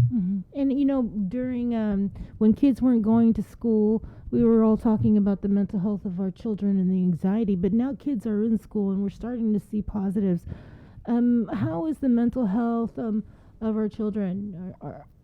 Are they worried? Are they experiencing, anxiety at school? And are they going, acting out or talking to the counselor about this or their teachers? Right. I can share. It's been about a week and a half of almost 2 weeks of school, and I can share just anecdotally. At this point, I don't have any real data behind it because we've come into a school year where there's already a heightened sense of anxiety and uncertainty, not just about reopening, but also because the cases have increased. I think if you talk to, and I've talked to kids at all levels, first of all, what's very reassuring at the school level is we used to worry that the little kids were gonna not understand what was going on, and they're gonna be hard to control and figure out how to. The elementary school students are great. I don't know if they view these protocols as a game, but they're all making sure they wear their masks. They're telling each other where they're supposed to sit, where they're supposed to walk. And I was very surprised yesterday at the school to hear the level of conversation at the elementary level. I do think that there is an impact from what they're hearing and a lot of the hearing at home as well. There is definitely an awareness of COVID-19 and the anxiety that's in the community, because you see that expressed. They're happy to be back in school. They're happy to be back with their friends and their teachers and their aides, and they express that. They are very familiar with all the safety protocols. They're using words like quarantine and vaccination and things that you might not expect in a third grade class. So the conversation's out there, but you can hear in their comments some of the things that are probably mirrors of what they're hearing from the adults or their maybe siblings in the household. So yes, you do hear that, and you can only imagine that of course it's going to impact especially our younger kids if they are fearful or scared of coming to school. I think right now you do know, though, you can tell that the conversation is happening very actively at home. They're picking it up, they're coming to school, and they're sharing it. For the older kids, there is the high school kids that I've spoken with, they don't want to go back anywhere online. I think part of it is there's a lot of school activities that they would like to see happen this year. The seniors especially are saying, please tell us what we need to do. We don't want to miss out on our school year by going to cohorts or going online. But at the same time, we have to say to them that it really is your responsibility to be safe and to communicate to your classmates that what we see on campus needs to be really, listening to the rules and paying attention and practicing it. Otherwise, there's always a risk of having to go back to what we did last year. And at the middle school, it's kind of half and half, So I do think that what we're seeing is very, very active conversations about COVID-19 happening at home, in the community. Kids they're hyper aware of all the things that are related, the safety protocols, the risks, the vaccinations, the debate about, that's happening in the community. And I do find a lot more of our young high school students probably more supportive of this notion that what the governor's done actually, really promoting vaccination as part of our efforts to contain COVID-19. I just think they just don't want it to affect their lives anymore. I think they're tired of it. They want to move on and get back to school. John, is there any conversation? There's something I heard last night. Chatter from principals at the school level about possibly doing staggered schedules just because it's overwhelming for the staff to deal with, just all the students on campus at the same time? We've always heard that that if there's another scenario that we might consider cohorts, right? So, and of course, when we were planning for this year, we planned it under different scenarios where it wasn't so, where the cases weren't so high. And we opted for one cohort because we're balancing not just safety, but we're also balancing the negative impact that school shutdowns have had, or even cohorts have had on kids not being able to get 5 days of instruction. I mean, I think that's what we were discussing a few months ago, Sabrina. How many days, right? Parents were saying, how many days of instruction will my child get this year? And we said, we're trying to get to 5. And that wasn't enough because, for many parents, they understood, just like I do, the impact of being home and not having the ability to go to school 5 days a week. So we prioritize that, and that is still the priority. What we're dealing with now is in this first couple of weeks is we noticed, we know the community environment is precarious. We're watching the school environment. We know the cases are come, but our protocols are in place. We've seen the effectiveness of those protocols so far, and that gives us confidence to at least continue to monitor unless something changes in the community or at our schools that require us to shift from our current approach. And that's something that we just want to communicate to our parents and our stakeholders. At this point, we're monitoring every case that we hear. Our coronavirus emergency chat is lit up every day as we trace, work with parents, trying to get this thing make sure that there's no spread occurring. And so far, we've been able to be successful in that. However, things can change, and we're prepared for any scenario. So that's the constant struggle. It is overwhelming. I think every teacher, staff member, administrator is going to come to school with a different sense of uncertainty and anxiety because this is a different year than usual. But at the same time, we really need to pay attention to what we're seeing and what we know, and use that information to guide our decisions. I mean, I do get some schools, who employees who call me or text me and say, "Hey, can we go to cohorts? Can we do this?" And these are schools without any cases yet, right? They're looking ahead. They're scared of what the future holds, and we're concerned as well.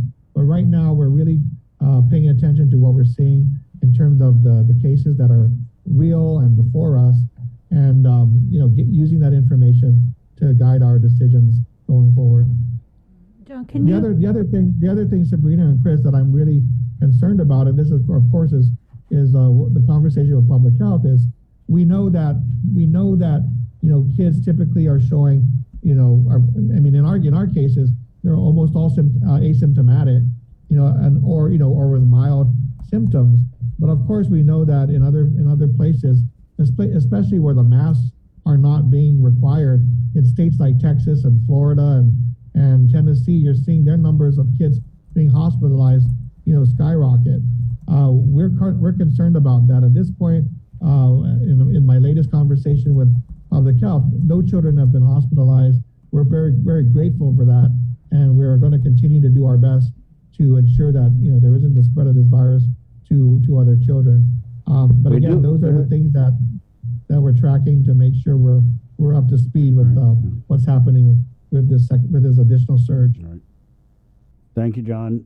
I just wanted. Okay, can you just provide just clarification on sports? Do the athletes have to be vaccinated? do spectators have to be vaccinated? Is there a limit on who could people who can go? Yeah. So right now, the EO that came out obviously referenced organized sports, and so we were reviewing it to figure out how that affected interscholastics and so forth. We reached out to public health and have received clarification that the organized sports are not intended to cover interscholastic sports. So interscholastic sports are going to be covered within our K-12, guidelines. So again, it doesn't mean that a decision can be made to modify both participation and spectators at sports. But right now, the executive order does not affect the interscholastic sports. So essentially, we're at status quo from where we were, earlier this summer, late last school year. We are though having conversations internally about what the possibility of these types of requirements being extended to interscholastic sports to determine what our recommendations would be and how we would operationalize it and so forth. So it is something we're discussing, but right now there's no change in the requirements for interscholastic sports. Thank you, John. I guess what I'm saying though is, Sabrina, is for anybody out there whose child is maybe a participant in sports, and if you've been told, because I heard some of this, that some of our coaches or athletic directors may have jumped the gun and say, hey guys, you might need to be vaccinated. Yeah. That is not the case. So for parents out there, if your child's been told they need to be vaccinated, that's not the requirement at this point in time. So you should, if there is still some misinformation, contact your schools, clarify it, because by now all coaches and AD should have that clarification from us already. Thank you, John. Thanks, John. Keep us posted if you got to roll out Operation Sincasu. Right. Hey, Saturday will be open and live streamed, and media can also view live or afterwards. Right. So you can get a sense of what that discussion is, and then we'll go from there. I mean, I think it's really hard now during this. I think a lot of leaders in this situation, and I can sense it. I don't envy any of my fellow leaders. It's kind of tempting to disengage, and say, hey, look, guys, we got a plan, and it's hard to take all the social media and all the phone calls and emails and respond to them and, try to keep everybody assured. But this is the time to engage, and we're just trying to figure out how we can continue to do that, to let our community know we hear them. We're not ignoring you. There's just so much going on, but we're trying to set that time up so that we can, hear from you directly, let you know what we're thinking, what we're doing behind the scenes, let you know what we're thinking about going forward, and get your input and suggestions and your concerns, so that we can factor that into our planning. So we'll get that information out, and if you could get it out as well about this Saturday, we certainly appreciate it. Of course. Thank you, John. Thanks, John. Thank you. All right. Oh, there you go, Superintendent John Fernandez. Backup plan behind the scenes, Operation Sincasu. It looks like it's targeted towards individual schools, and then there's also a general plan in case the community spread. Well, I don't know. I'm just going to say the community spread. To me, it's already at a point where it seems like we're just teetering on the edge of something. And then, another reason why I think the anxiety of the parents and even the students, you might got little kids and they're always like COVID's in the school, right? But what has really ramped up the anxiety, frustration, and fear from parents and the families of school-age kids is this whole conversation about the unvaccinated. When the governor came out Friday and, declared war basically on the unvaccinated, as a parent, the first thing we all thought was, wait a second, we got a school system of 28,000 unvaccinated children. So if we're going to put the unvaccinated up and say that, hey, they're the ones that are responsible, it's a pandemic of the unvaccinated, the obvious next step you're going to take in your mind if you have school-age kids is say, hey, wait a second, so my kids are unvaccinated. So I think that's, again, another reason why parents are just, and with the Delta variant, I mean, we know how contagious it is. We're hearing from all the doctors it's already here.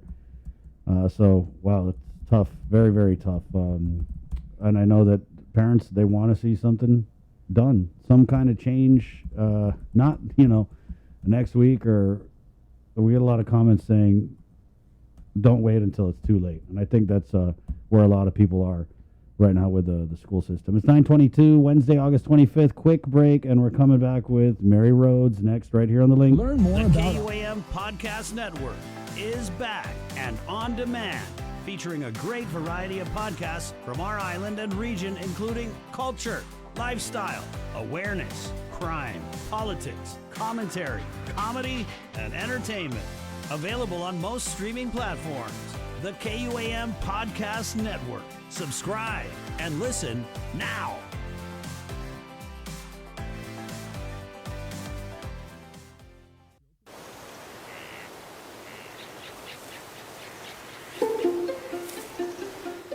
Guam was once home to over 12 native species of forest birds, each with their own unique sound, color, and role to play in our ecosystem. However, the arrival of the brown tree snake has threatened their existence. Today, only 3 of these species still exist in the wild. But what was once lost can be restored. Join the Department of Agriculture's efforts to restore our ecosystem. It is only through partnerships with various organizations and the community that we can give our native birds a future.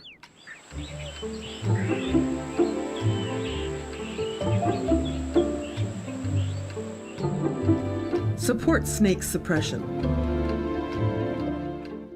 GU Self-Storage, conveniently located near the Harmon McDonald's, offers fully covered loading and unloading area with individual pin-coded gate and door access. Call us today at 648-7867 for more information.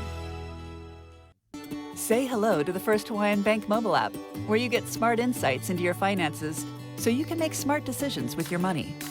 With a daily personalized feed, you can compare your monthly income to spending. That's better. Discover where your money is actually going. You might be surprised. See what's essential and what isn't. The more you use the app, the smarter it gets. With insights from the First Hawaiian Bank mobile app, it all starts with yes. Get the job done the right way by getting the right stuff at East West Rental Center. With years of experience helping builders, we definitely got what you need. Call 646-1463 or visit us in Upper Tumon. Open Monday to Saturday from 7 a.m. to 5 p.m. and on Sundays from 8 a.m. to 5 p.m. Do you feel like you're missing out on something? Make life more rewarding with Pacific Points. Earn and redeem points for bill rebates and free load at IT&E, discounts on fuel at Shell, vouchers at Foodies, and United Mileage Plus miles. You can even pay with Pacific Points at IT&E, Shell, and Foodies. Pacific Points. Do more, get more. Catch SportsLink on the KUAM News Morning Show, The Link, every Friday to hear about the latest in sports news, game schedules, athlete profiles, and more. SportsLink, brought to you each week by Cure Alkaline Water and Mariana's Irrigation and Landscape, airs every Friday across the multimedia platforms of KUAM. Tune into the broadcast on Breeze 93.9 FM, on KUAM TV 11, live streaming through the KUAM News Facebook page, or view highlights on YouTube, KUAM News Facebook, and Instagram. SportsLink is hosted by Dave Delgado through KUAM Sports, and he will make sure that everyone knows what is happening on the fields, in the gyms, and everywhere in between. KUAM's multi-platform morning show, The Link, just got a little more delicious with Feed Me Fridays. Chris, Sabrina, Jason, and the rest of the morning crew will take some time off each Friday to talk, taste, and tempt you with all the latest and greatest food and drinks on Guam. Old faves, new hits, and everything else we can put in our bellies. It's Feed Me Fridays on The Link, brought to you by King's Restaurants, Ruby Tuesday Guam, and Devondale. The Culture Club returns to KUAM Digital and KUAM News Weekend Edition, highlighting Guam's young artists, activists, and crafters as they work to protect, preserve, and promote our Chamorro culture. Watch this weekly feature on the digital platforms of KUAM News Weekend Edition, brought to you by Hanum. The KUAM Care Force presents The Greater Good every Wednesday on The Link. This special feature presents interesting and informative interviews with community leaders and organization representatives to bring awareness to our residents and encourage participation in planned activities to celebrate. The Greater Good is brought to you by your friends at J. Goodman, a happiness company, and Guam Windward Memorial. Celebrate life. Get yourself all caught up with the week's games, scores, and highlights with the KUAM Sports Weekend Roundup on KUAM News Weekend Edition. It's all inclusive, all the fun and all the action wrapped up in the perfect presentation. Relive the moments on the KUAM Sports Weekend Roundup, brought to you by Gatorade. Greatness starts with G.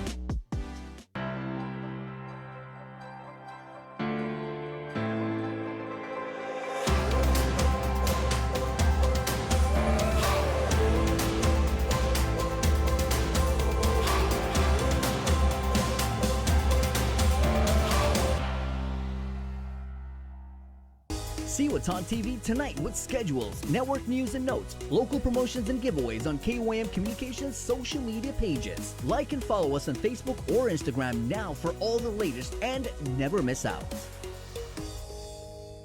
KUAM TV has been on the air for 65 years. 65 years of growing, changing, and adapting to the needs of our local community. 65 years of making you smile, laugh, and cheer, and being there for you in times of tears and heartbreak, and learning to heal together. We've kept you on the edge of your seats, been a trusted source for you to turn to, weathered many storms together, and celebrated life's big moments. And now at 65, we celebrate all the firsts we brought you over the years, and all the firsts that lie ahead as our world changes. KUAM TV, celebrating 65 years of firsts on Guam. All right, easy, guys, easy. Good morning, it's 9:28. Are you freaking out yet, Bree? I'm kind of numb to it right now. It's like, let's just get the information out. Good morning. Can we play that picture? Guys, we talked with Dr. Cabrera about the need for increased testing sites and, well, increased testing in general. And Chima Public Health, when he wasn't getting mad at that lady on the phone, had said that they are doing a lot of, we know they're doing a lot of testing. Obviously, people want to get tested because of this surge. But the problem is, when they go to get tested, do we pop it up? Yeah, this is what you get when you go to get tested over at TGen. I got a text from a friend, I've been in line for 2 hours already. Right? And then we also hear on the other side of that, public health not necessarily calling people back with the results in a timely manner. So there's that part. And when we get these different agencies, you know, whether it's the schools or whether it's whoever, and they talk about contact tracing and the need for public health to do this, public health to do that, public health is struggling. No matter what they come on and say, we know they're struggling because we're hearing from the rank and file. And obviously they're struggling because of this surge with a high number of positive cases. I mean, the contact tracing, they don't have enough people. You're right, they should have been prepared for this. They should have, the governor should have seen this and hired personnel where they were needed for contact tracing. Because I feel like for a little bit there, we all checked out. Right? We all checked out. We had focused a lot on the vaccination effort. And now we're having to do both, put out this fire of the positive cases, which is going to require that we do everything that we did during the first surge, and also race against these cases and vaccinate everybody so that we can turn around and give them a booster in a little while all over again. Yeah, so if you're freaking out, totally normal. It's totally normal, guys. 647-8833. Call up there, the crisis hotline. Disguise your voice if you have to. Right? You know, someone like me call up there and stressing out. They'll be like, Chris? It's 647-8833, guys. Check yourself and your mental health. It's Wednesday, August 25th. Let's go ahead and get in the KUAM News Zoom room. Mary Rhodes standing by. Good morning, Mary. Hapade, good morning. Good morning. Let's just start with the refined executive order. I'm still getting messages from businesses, Mary, and I don't know if they're GHRA members or whatever, but I'm getting these messages and they're asking about the first executive order, the unrefined one, the pure and uncut. And they're still under the impression that they got to be checking people's vaccination status. Maybe they were sleeping when the new executive order came out. Yeah, so with the revised executive order, all you have to do is provide the contact tracing list for check-in, and then you can either give instructions or have somebody ask, right, if they have the vaccine passport or vaccine documents, and if not, they have to, and if they've been tested once, or if they've received their immunization once, or they lost their card, then they can sign in and self-attest that they've lost their card. But if you can actually do it just by having the instructions and the form, because in our meeting with the governor on Monday, it was very clear that, and I think Chima and Tom Nadeau were both on your show that day, where they said that their process is 5 days minimum in getting people their CDC cards, or even to consider the exemption. And so that's a long time to wait for, and then imagine with all their other requests and all their other duties. So that was basically the consideration given that, that they are going to have delays in this. So it's much easier to implement this self-attestation so that you don't have to really interact with the guest if not necessary, where you can actually just put it on a sign or put it on your sign-in sheet on the top of the form and says, please check in and check mark either you have your vaccine card with you or you self-attest that you do not have it with you, and or if you have it, if you have your first dose. So it's really up to the individual to attest on those things. And so that alleviates the businesses from really asking the question and just having that check-in process. I want to ask a question on that. So it does alleviate the businesses, but it places a whole lot of faith on the honor system. So I just want to ask, just as the head of GHRA, from a public health standpoint, I want you to put on your concerned citizen hat. Do you think that this is going to do anything to prevent the transmission? Do you think that it's going to present problems with contact tracing and all that other stuff that public health needs to run down these clusters? Well, we actually ran through scenarios, right, last week, Thursday, when I did meet with them when they were drafting the initial one. And that was the challenge, because unless you have something that is electronic, there's no way to track this. And in my conversation with them, they said, well, what's the difference with the contact tracing list? We've seen different contact tracing lists, and we don't know whether or not that information is purely accurate with phone numbers and all of that. But there is, again, the responsibility of the community, not just the business, but also the individuals.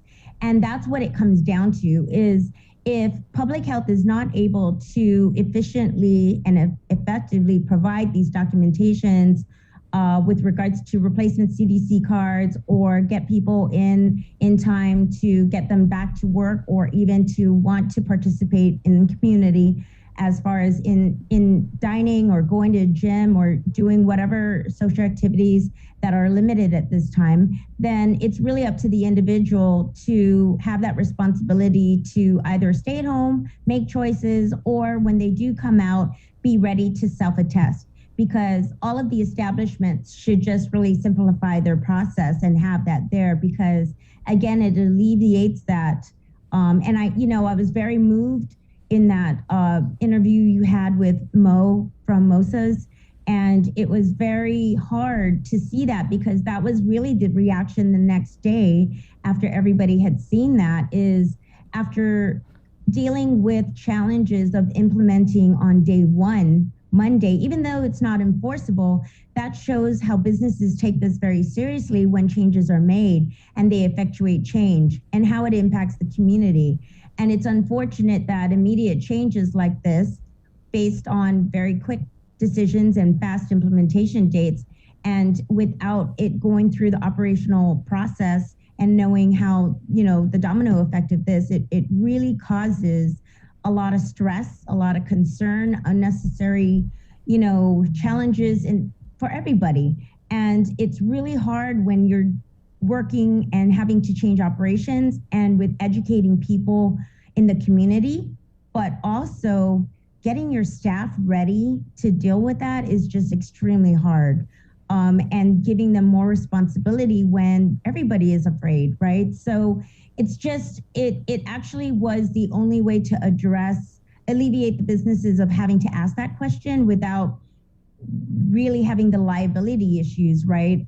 So I think it was a way out for, really for the Gov and public health and to have to answer to the CDC and exemption questions, and again, put personal responsibility to people who are choosing to have activities.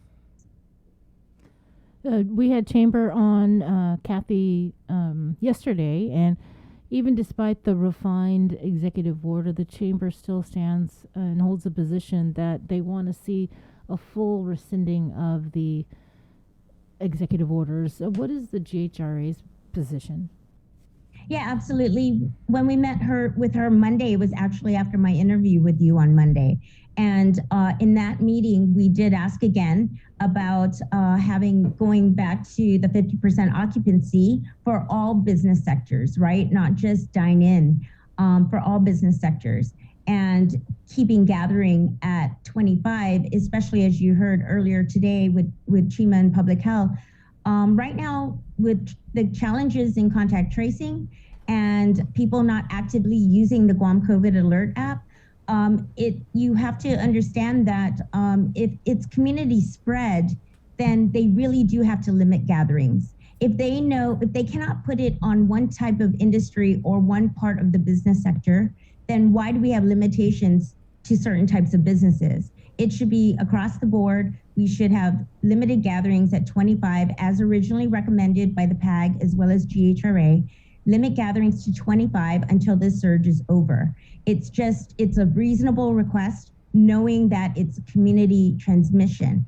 They're not going back and really taking the interviews of, let's say, those 126 people last night, how far it goes back to that index patient, right? When they were PUIs at that point, persons under, of interest and under investigation of contact tracing. So they're not going all the way back. They're not peeling the layers of all of that. What they're doing is just, where have you been the last several days? And unfortunately, people aren't getting notified fast enough, or people aren't using the Guam COVID Alert app. So if you're not going to continue going down that road using those systems you put in place, then what is the solution? And I know you guys asked that to Chima. And to us, you limit gatherings, because if you don't have you can't put a finger on where it's really coming from or who the index patients are, then we should just go back to 25 for gatherings until the surge is over. It's the responsible thing to do, and it's fair across the board. So you met with the governor, that was Monday before the refined executive order came out? Yes, we had a meeting with the governor at 9:30, right after our interview with you, and we talked about 50% occupancy, like where we were, or even 75% occupancy where we were before the lifting of restrictions. We even talked about outdoor dining. I know that they reference, San Francisco. Outdoor dining is allowed for unvaccinated in San Francisco.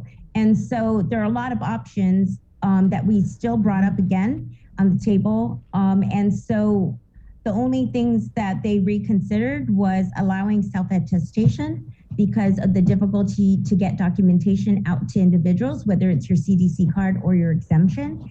And then actually that really helps employers as well as businesses to not ask about your exemption, right? And so there are liabilities with even asking those questions.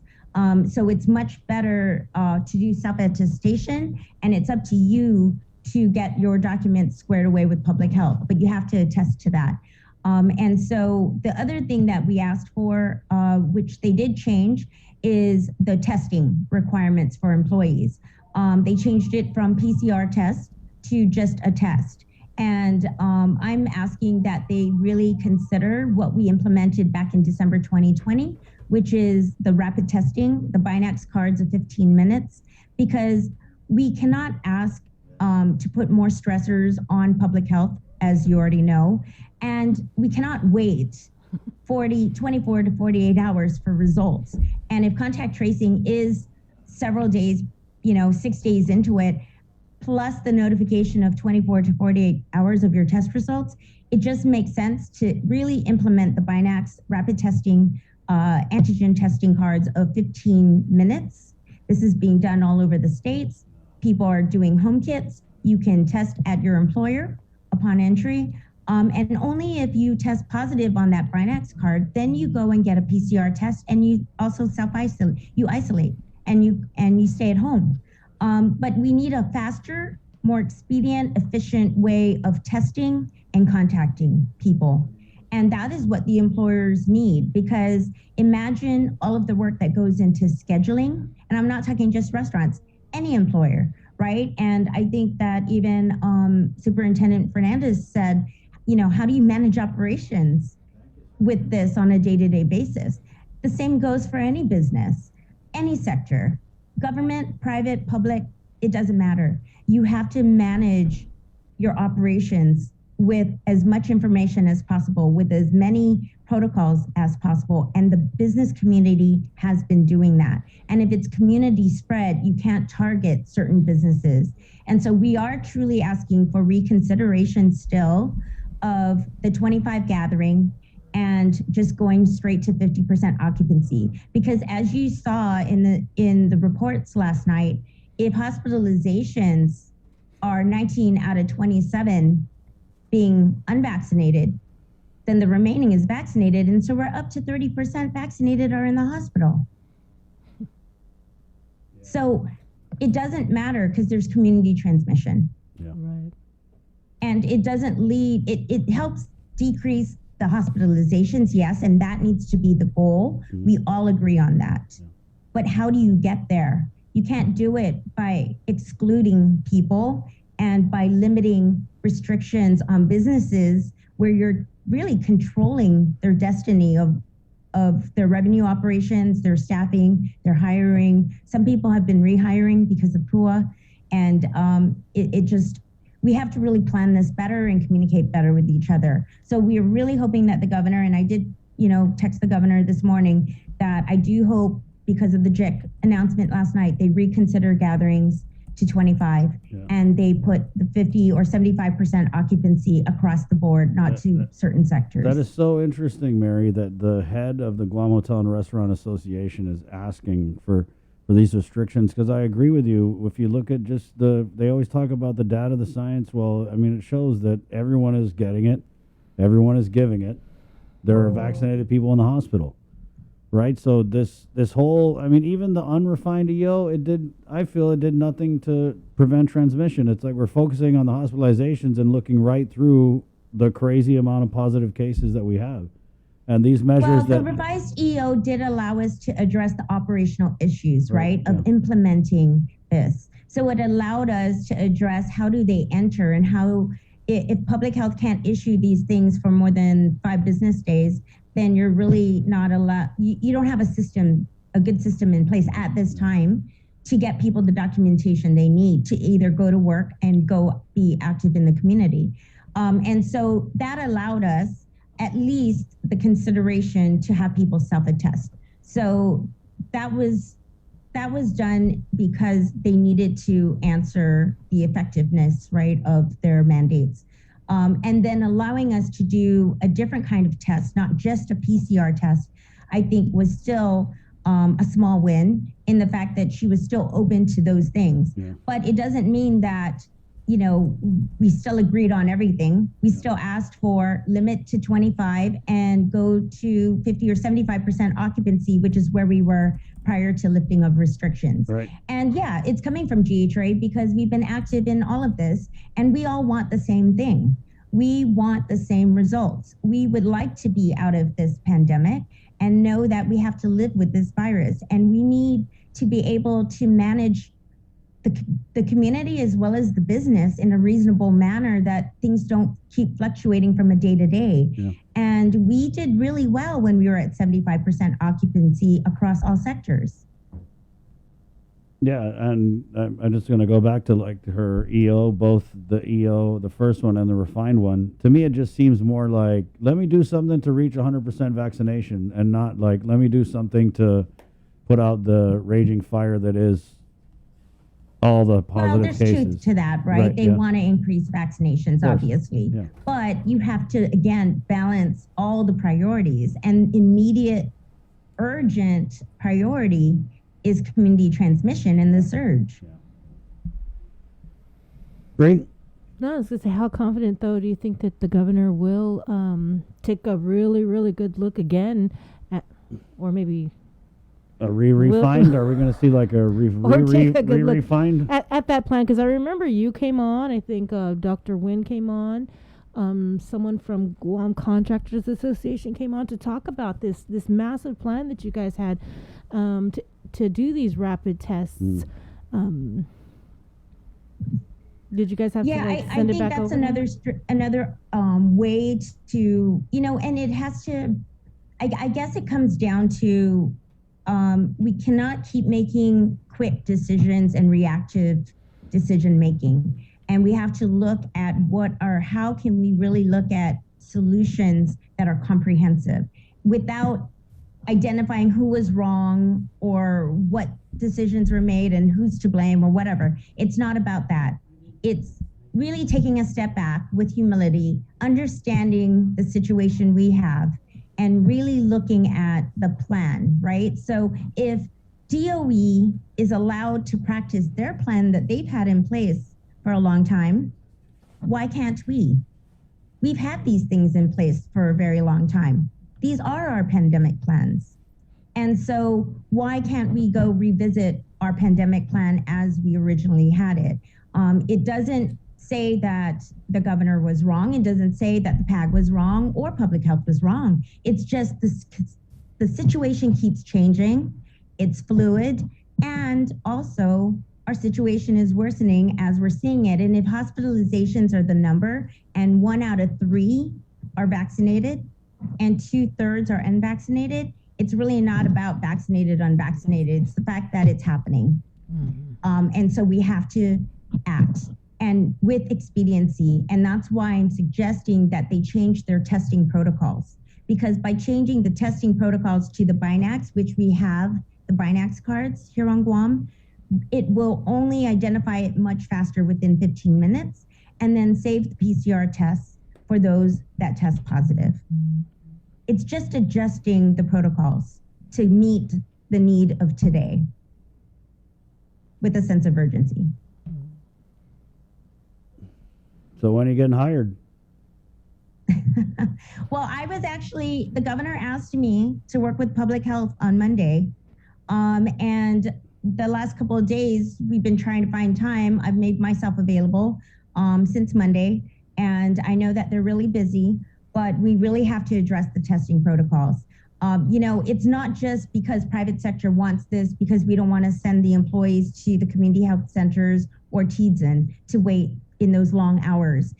These protocols should actually also be implemented at the community health centers and TEDSN. So people aren't waiting for long hours, and then they can put, lines of entry is everybody get the Binax first, you triage, you get your results within 15 minutes, and then if you test positive, you go.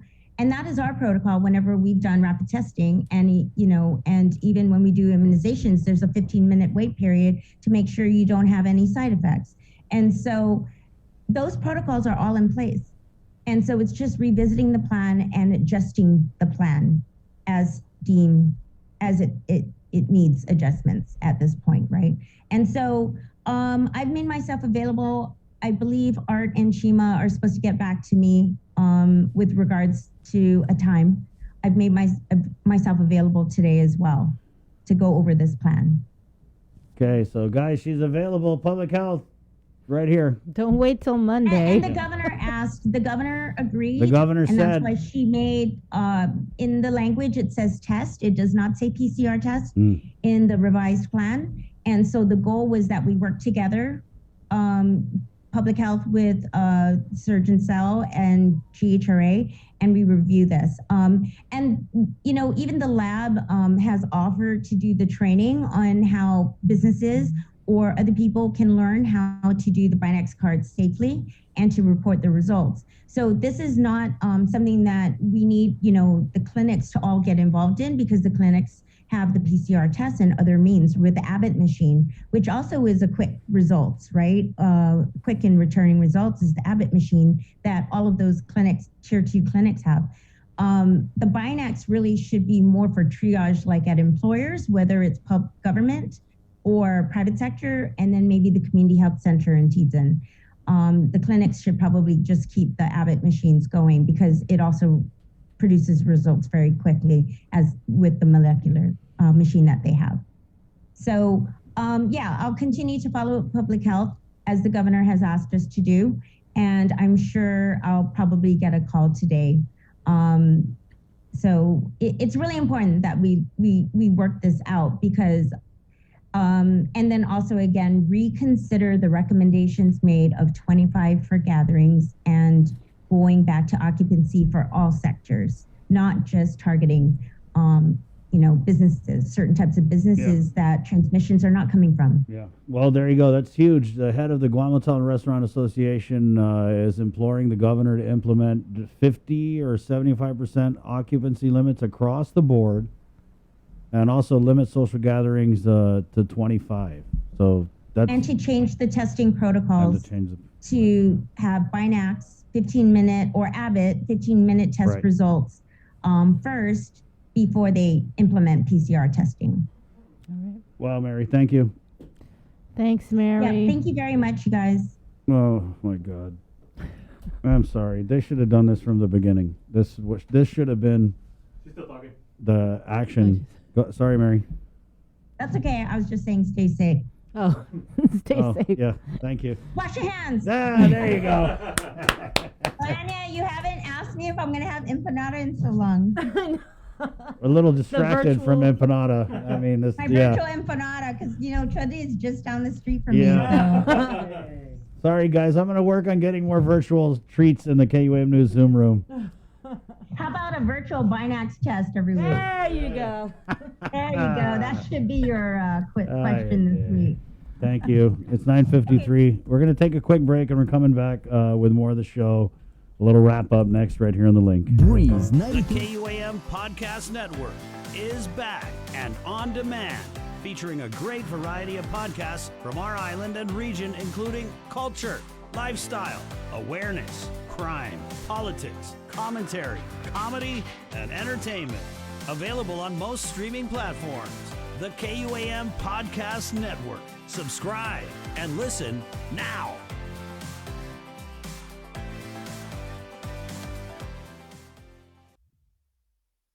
Get yourself all caught up with the week's games, scores, and highlights with the KUAM Sports Weekend Roundup on KUAM News Weekend Edition. It's all inclusive, all the fun and all the action wrapped up in the perfect presentation. Relive the moments on the KUAM Sports Weekend Roundup, brought to you by Gatorade. Greatness starts with G. The relationship between Guam and Manila, Philippines is undeniable, as we share similar cultural traditions, history, and heritage, with generations of Filipinos calling Guam home. KUAM presents a monthly look at the capital city, featuring in-depth and engaging interviews on everything from medical tourism to new business and government leaders. Veteran newscaster Nestor Lecanto delivers Beyond Our Borders. This special program is brought to you by KFC and the Medical City, where patients are part. GU Self-Storage, conveniently located near the Harmon McDonald's, offers fully covered loading and unloading area with individual pin-coded gate and door access. Call us today at 648-7867 for more information. Get the job done the right way by getting the right stuff at East West Rental Center. With years of experience helping builders, we definitely got what you need. Call 646-1463 or visit us in Upper Tumon. Open Monday to Saturday from 7 a.m. to 5 p.m. and on Sundays from 8 a.m. to 5 p.m. Say hello to the First Hawaiian Bank mobile app. Want a better look at your spending? With MoneyMap, you can automatically create budgets and manage where your money is going. Know when you have a green light or when it's time to slow down. Maybe cook more meals at home this week. Set your goals, track your progress, and find your way to exactly where you want to be with MoneyMap from the First Hawaiian Bank mobile app. It all starts with yes.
Let's close the show with a rapid news.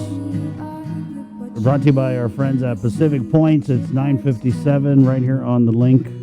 Sabrina Salas Mantonati. Good morning, Sabrina. Hafaday, COVID-19 cases continue to surge. The latest Joint Information Center report confirms 126 new COVID-19 cases out of 1,214 tests performed on the 23rd. 15 were identified through contact tracing. To date, there have been a total of 9,612 officially reported cases with 145 deaths. 806 cases are active.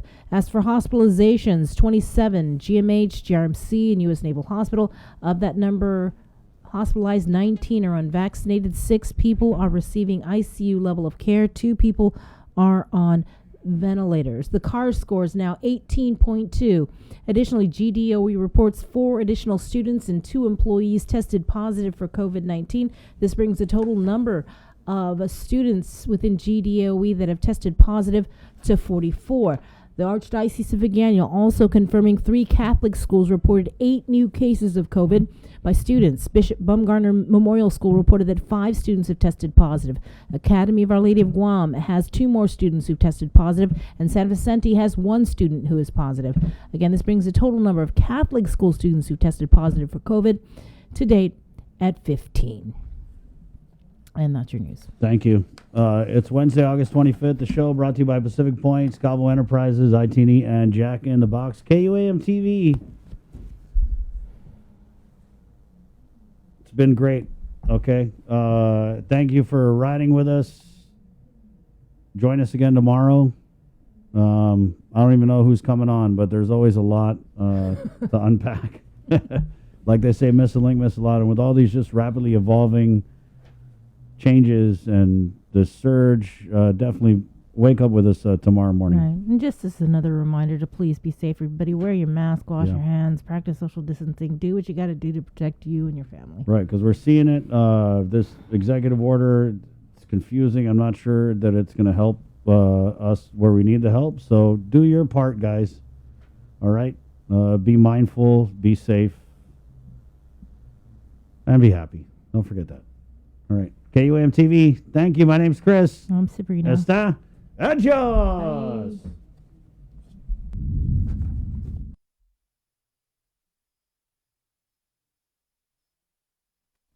And we're back here on our Facebook Live. Let's leave you with Cover Me, brought to you by Docomo Pacific and our friends at Burger King, where you can get the chicken fries Friday You go to Burger King on a Friday, you get a chicken fries, and you say, I love, love, love chicken fries. And boom, just like that, you get another one. Okay, it's Cover Me, brought to you by Docomo Pacific and Burger King.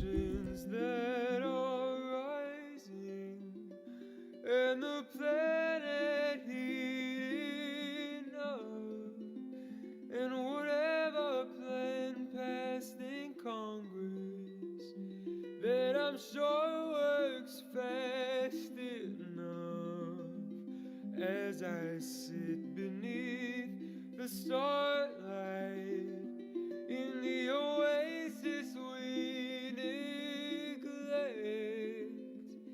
I wonder if a new life is worth dragging into this wreck. I always saw myself as a father, but nowadays I question the bother. And maybe I'll just get to be the uncle daddy was to me. I love and spoil my only niece while we watch the sunset on humanity.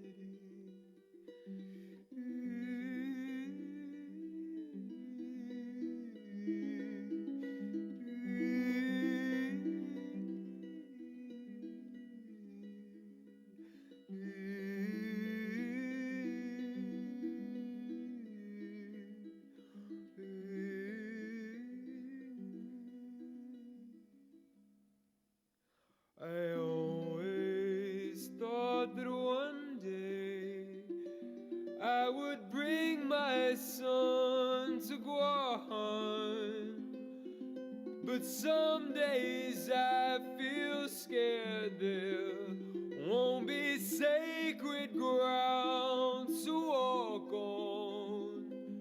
The Air Force and the Navy will have built on all our land, while the rest of us were busy making America's day begin.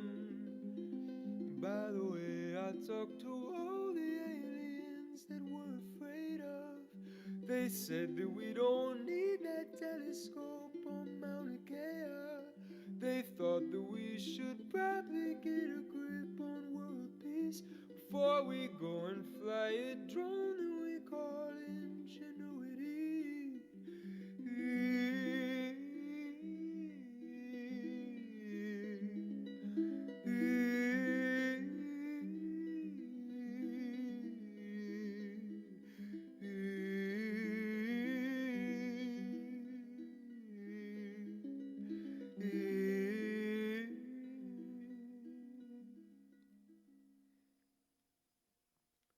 I always saw myself as a father, but nowadays I question the bother. And maybe I'll just get to be the uncle daddy was to me. If I'm stuck on this sinking ship with family,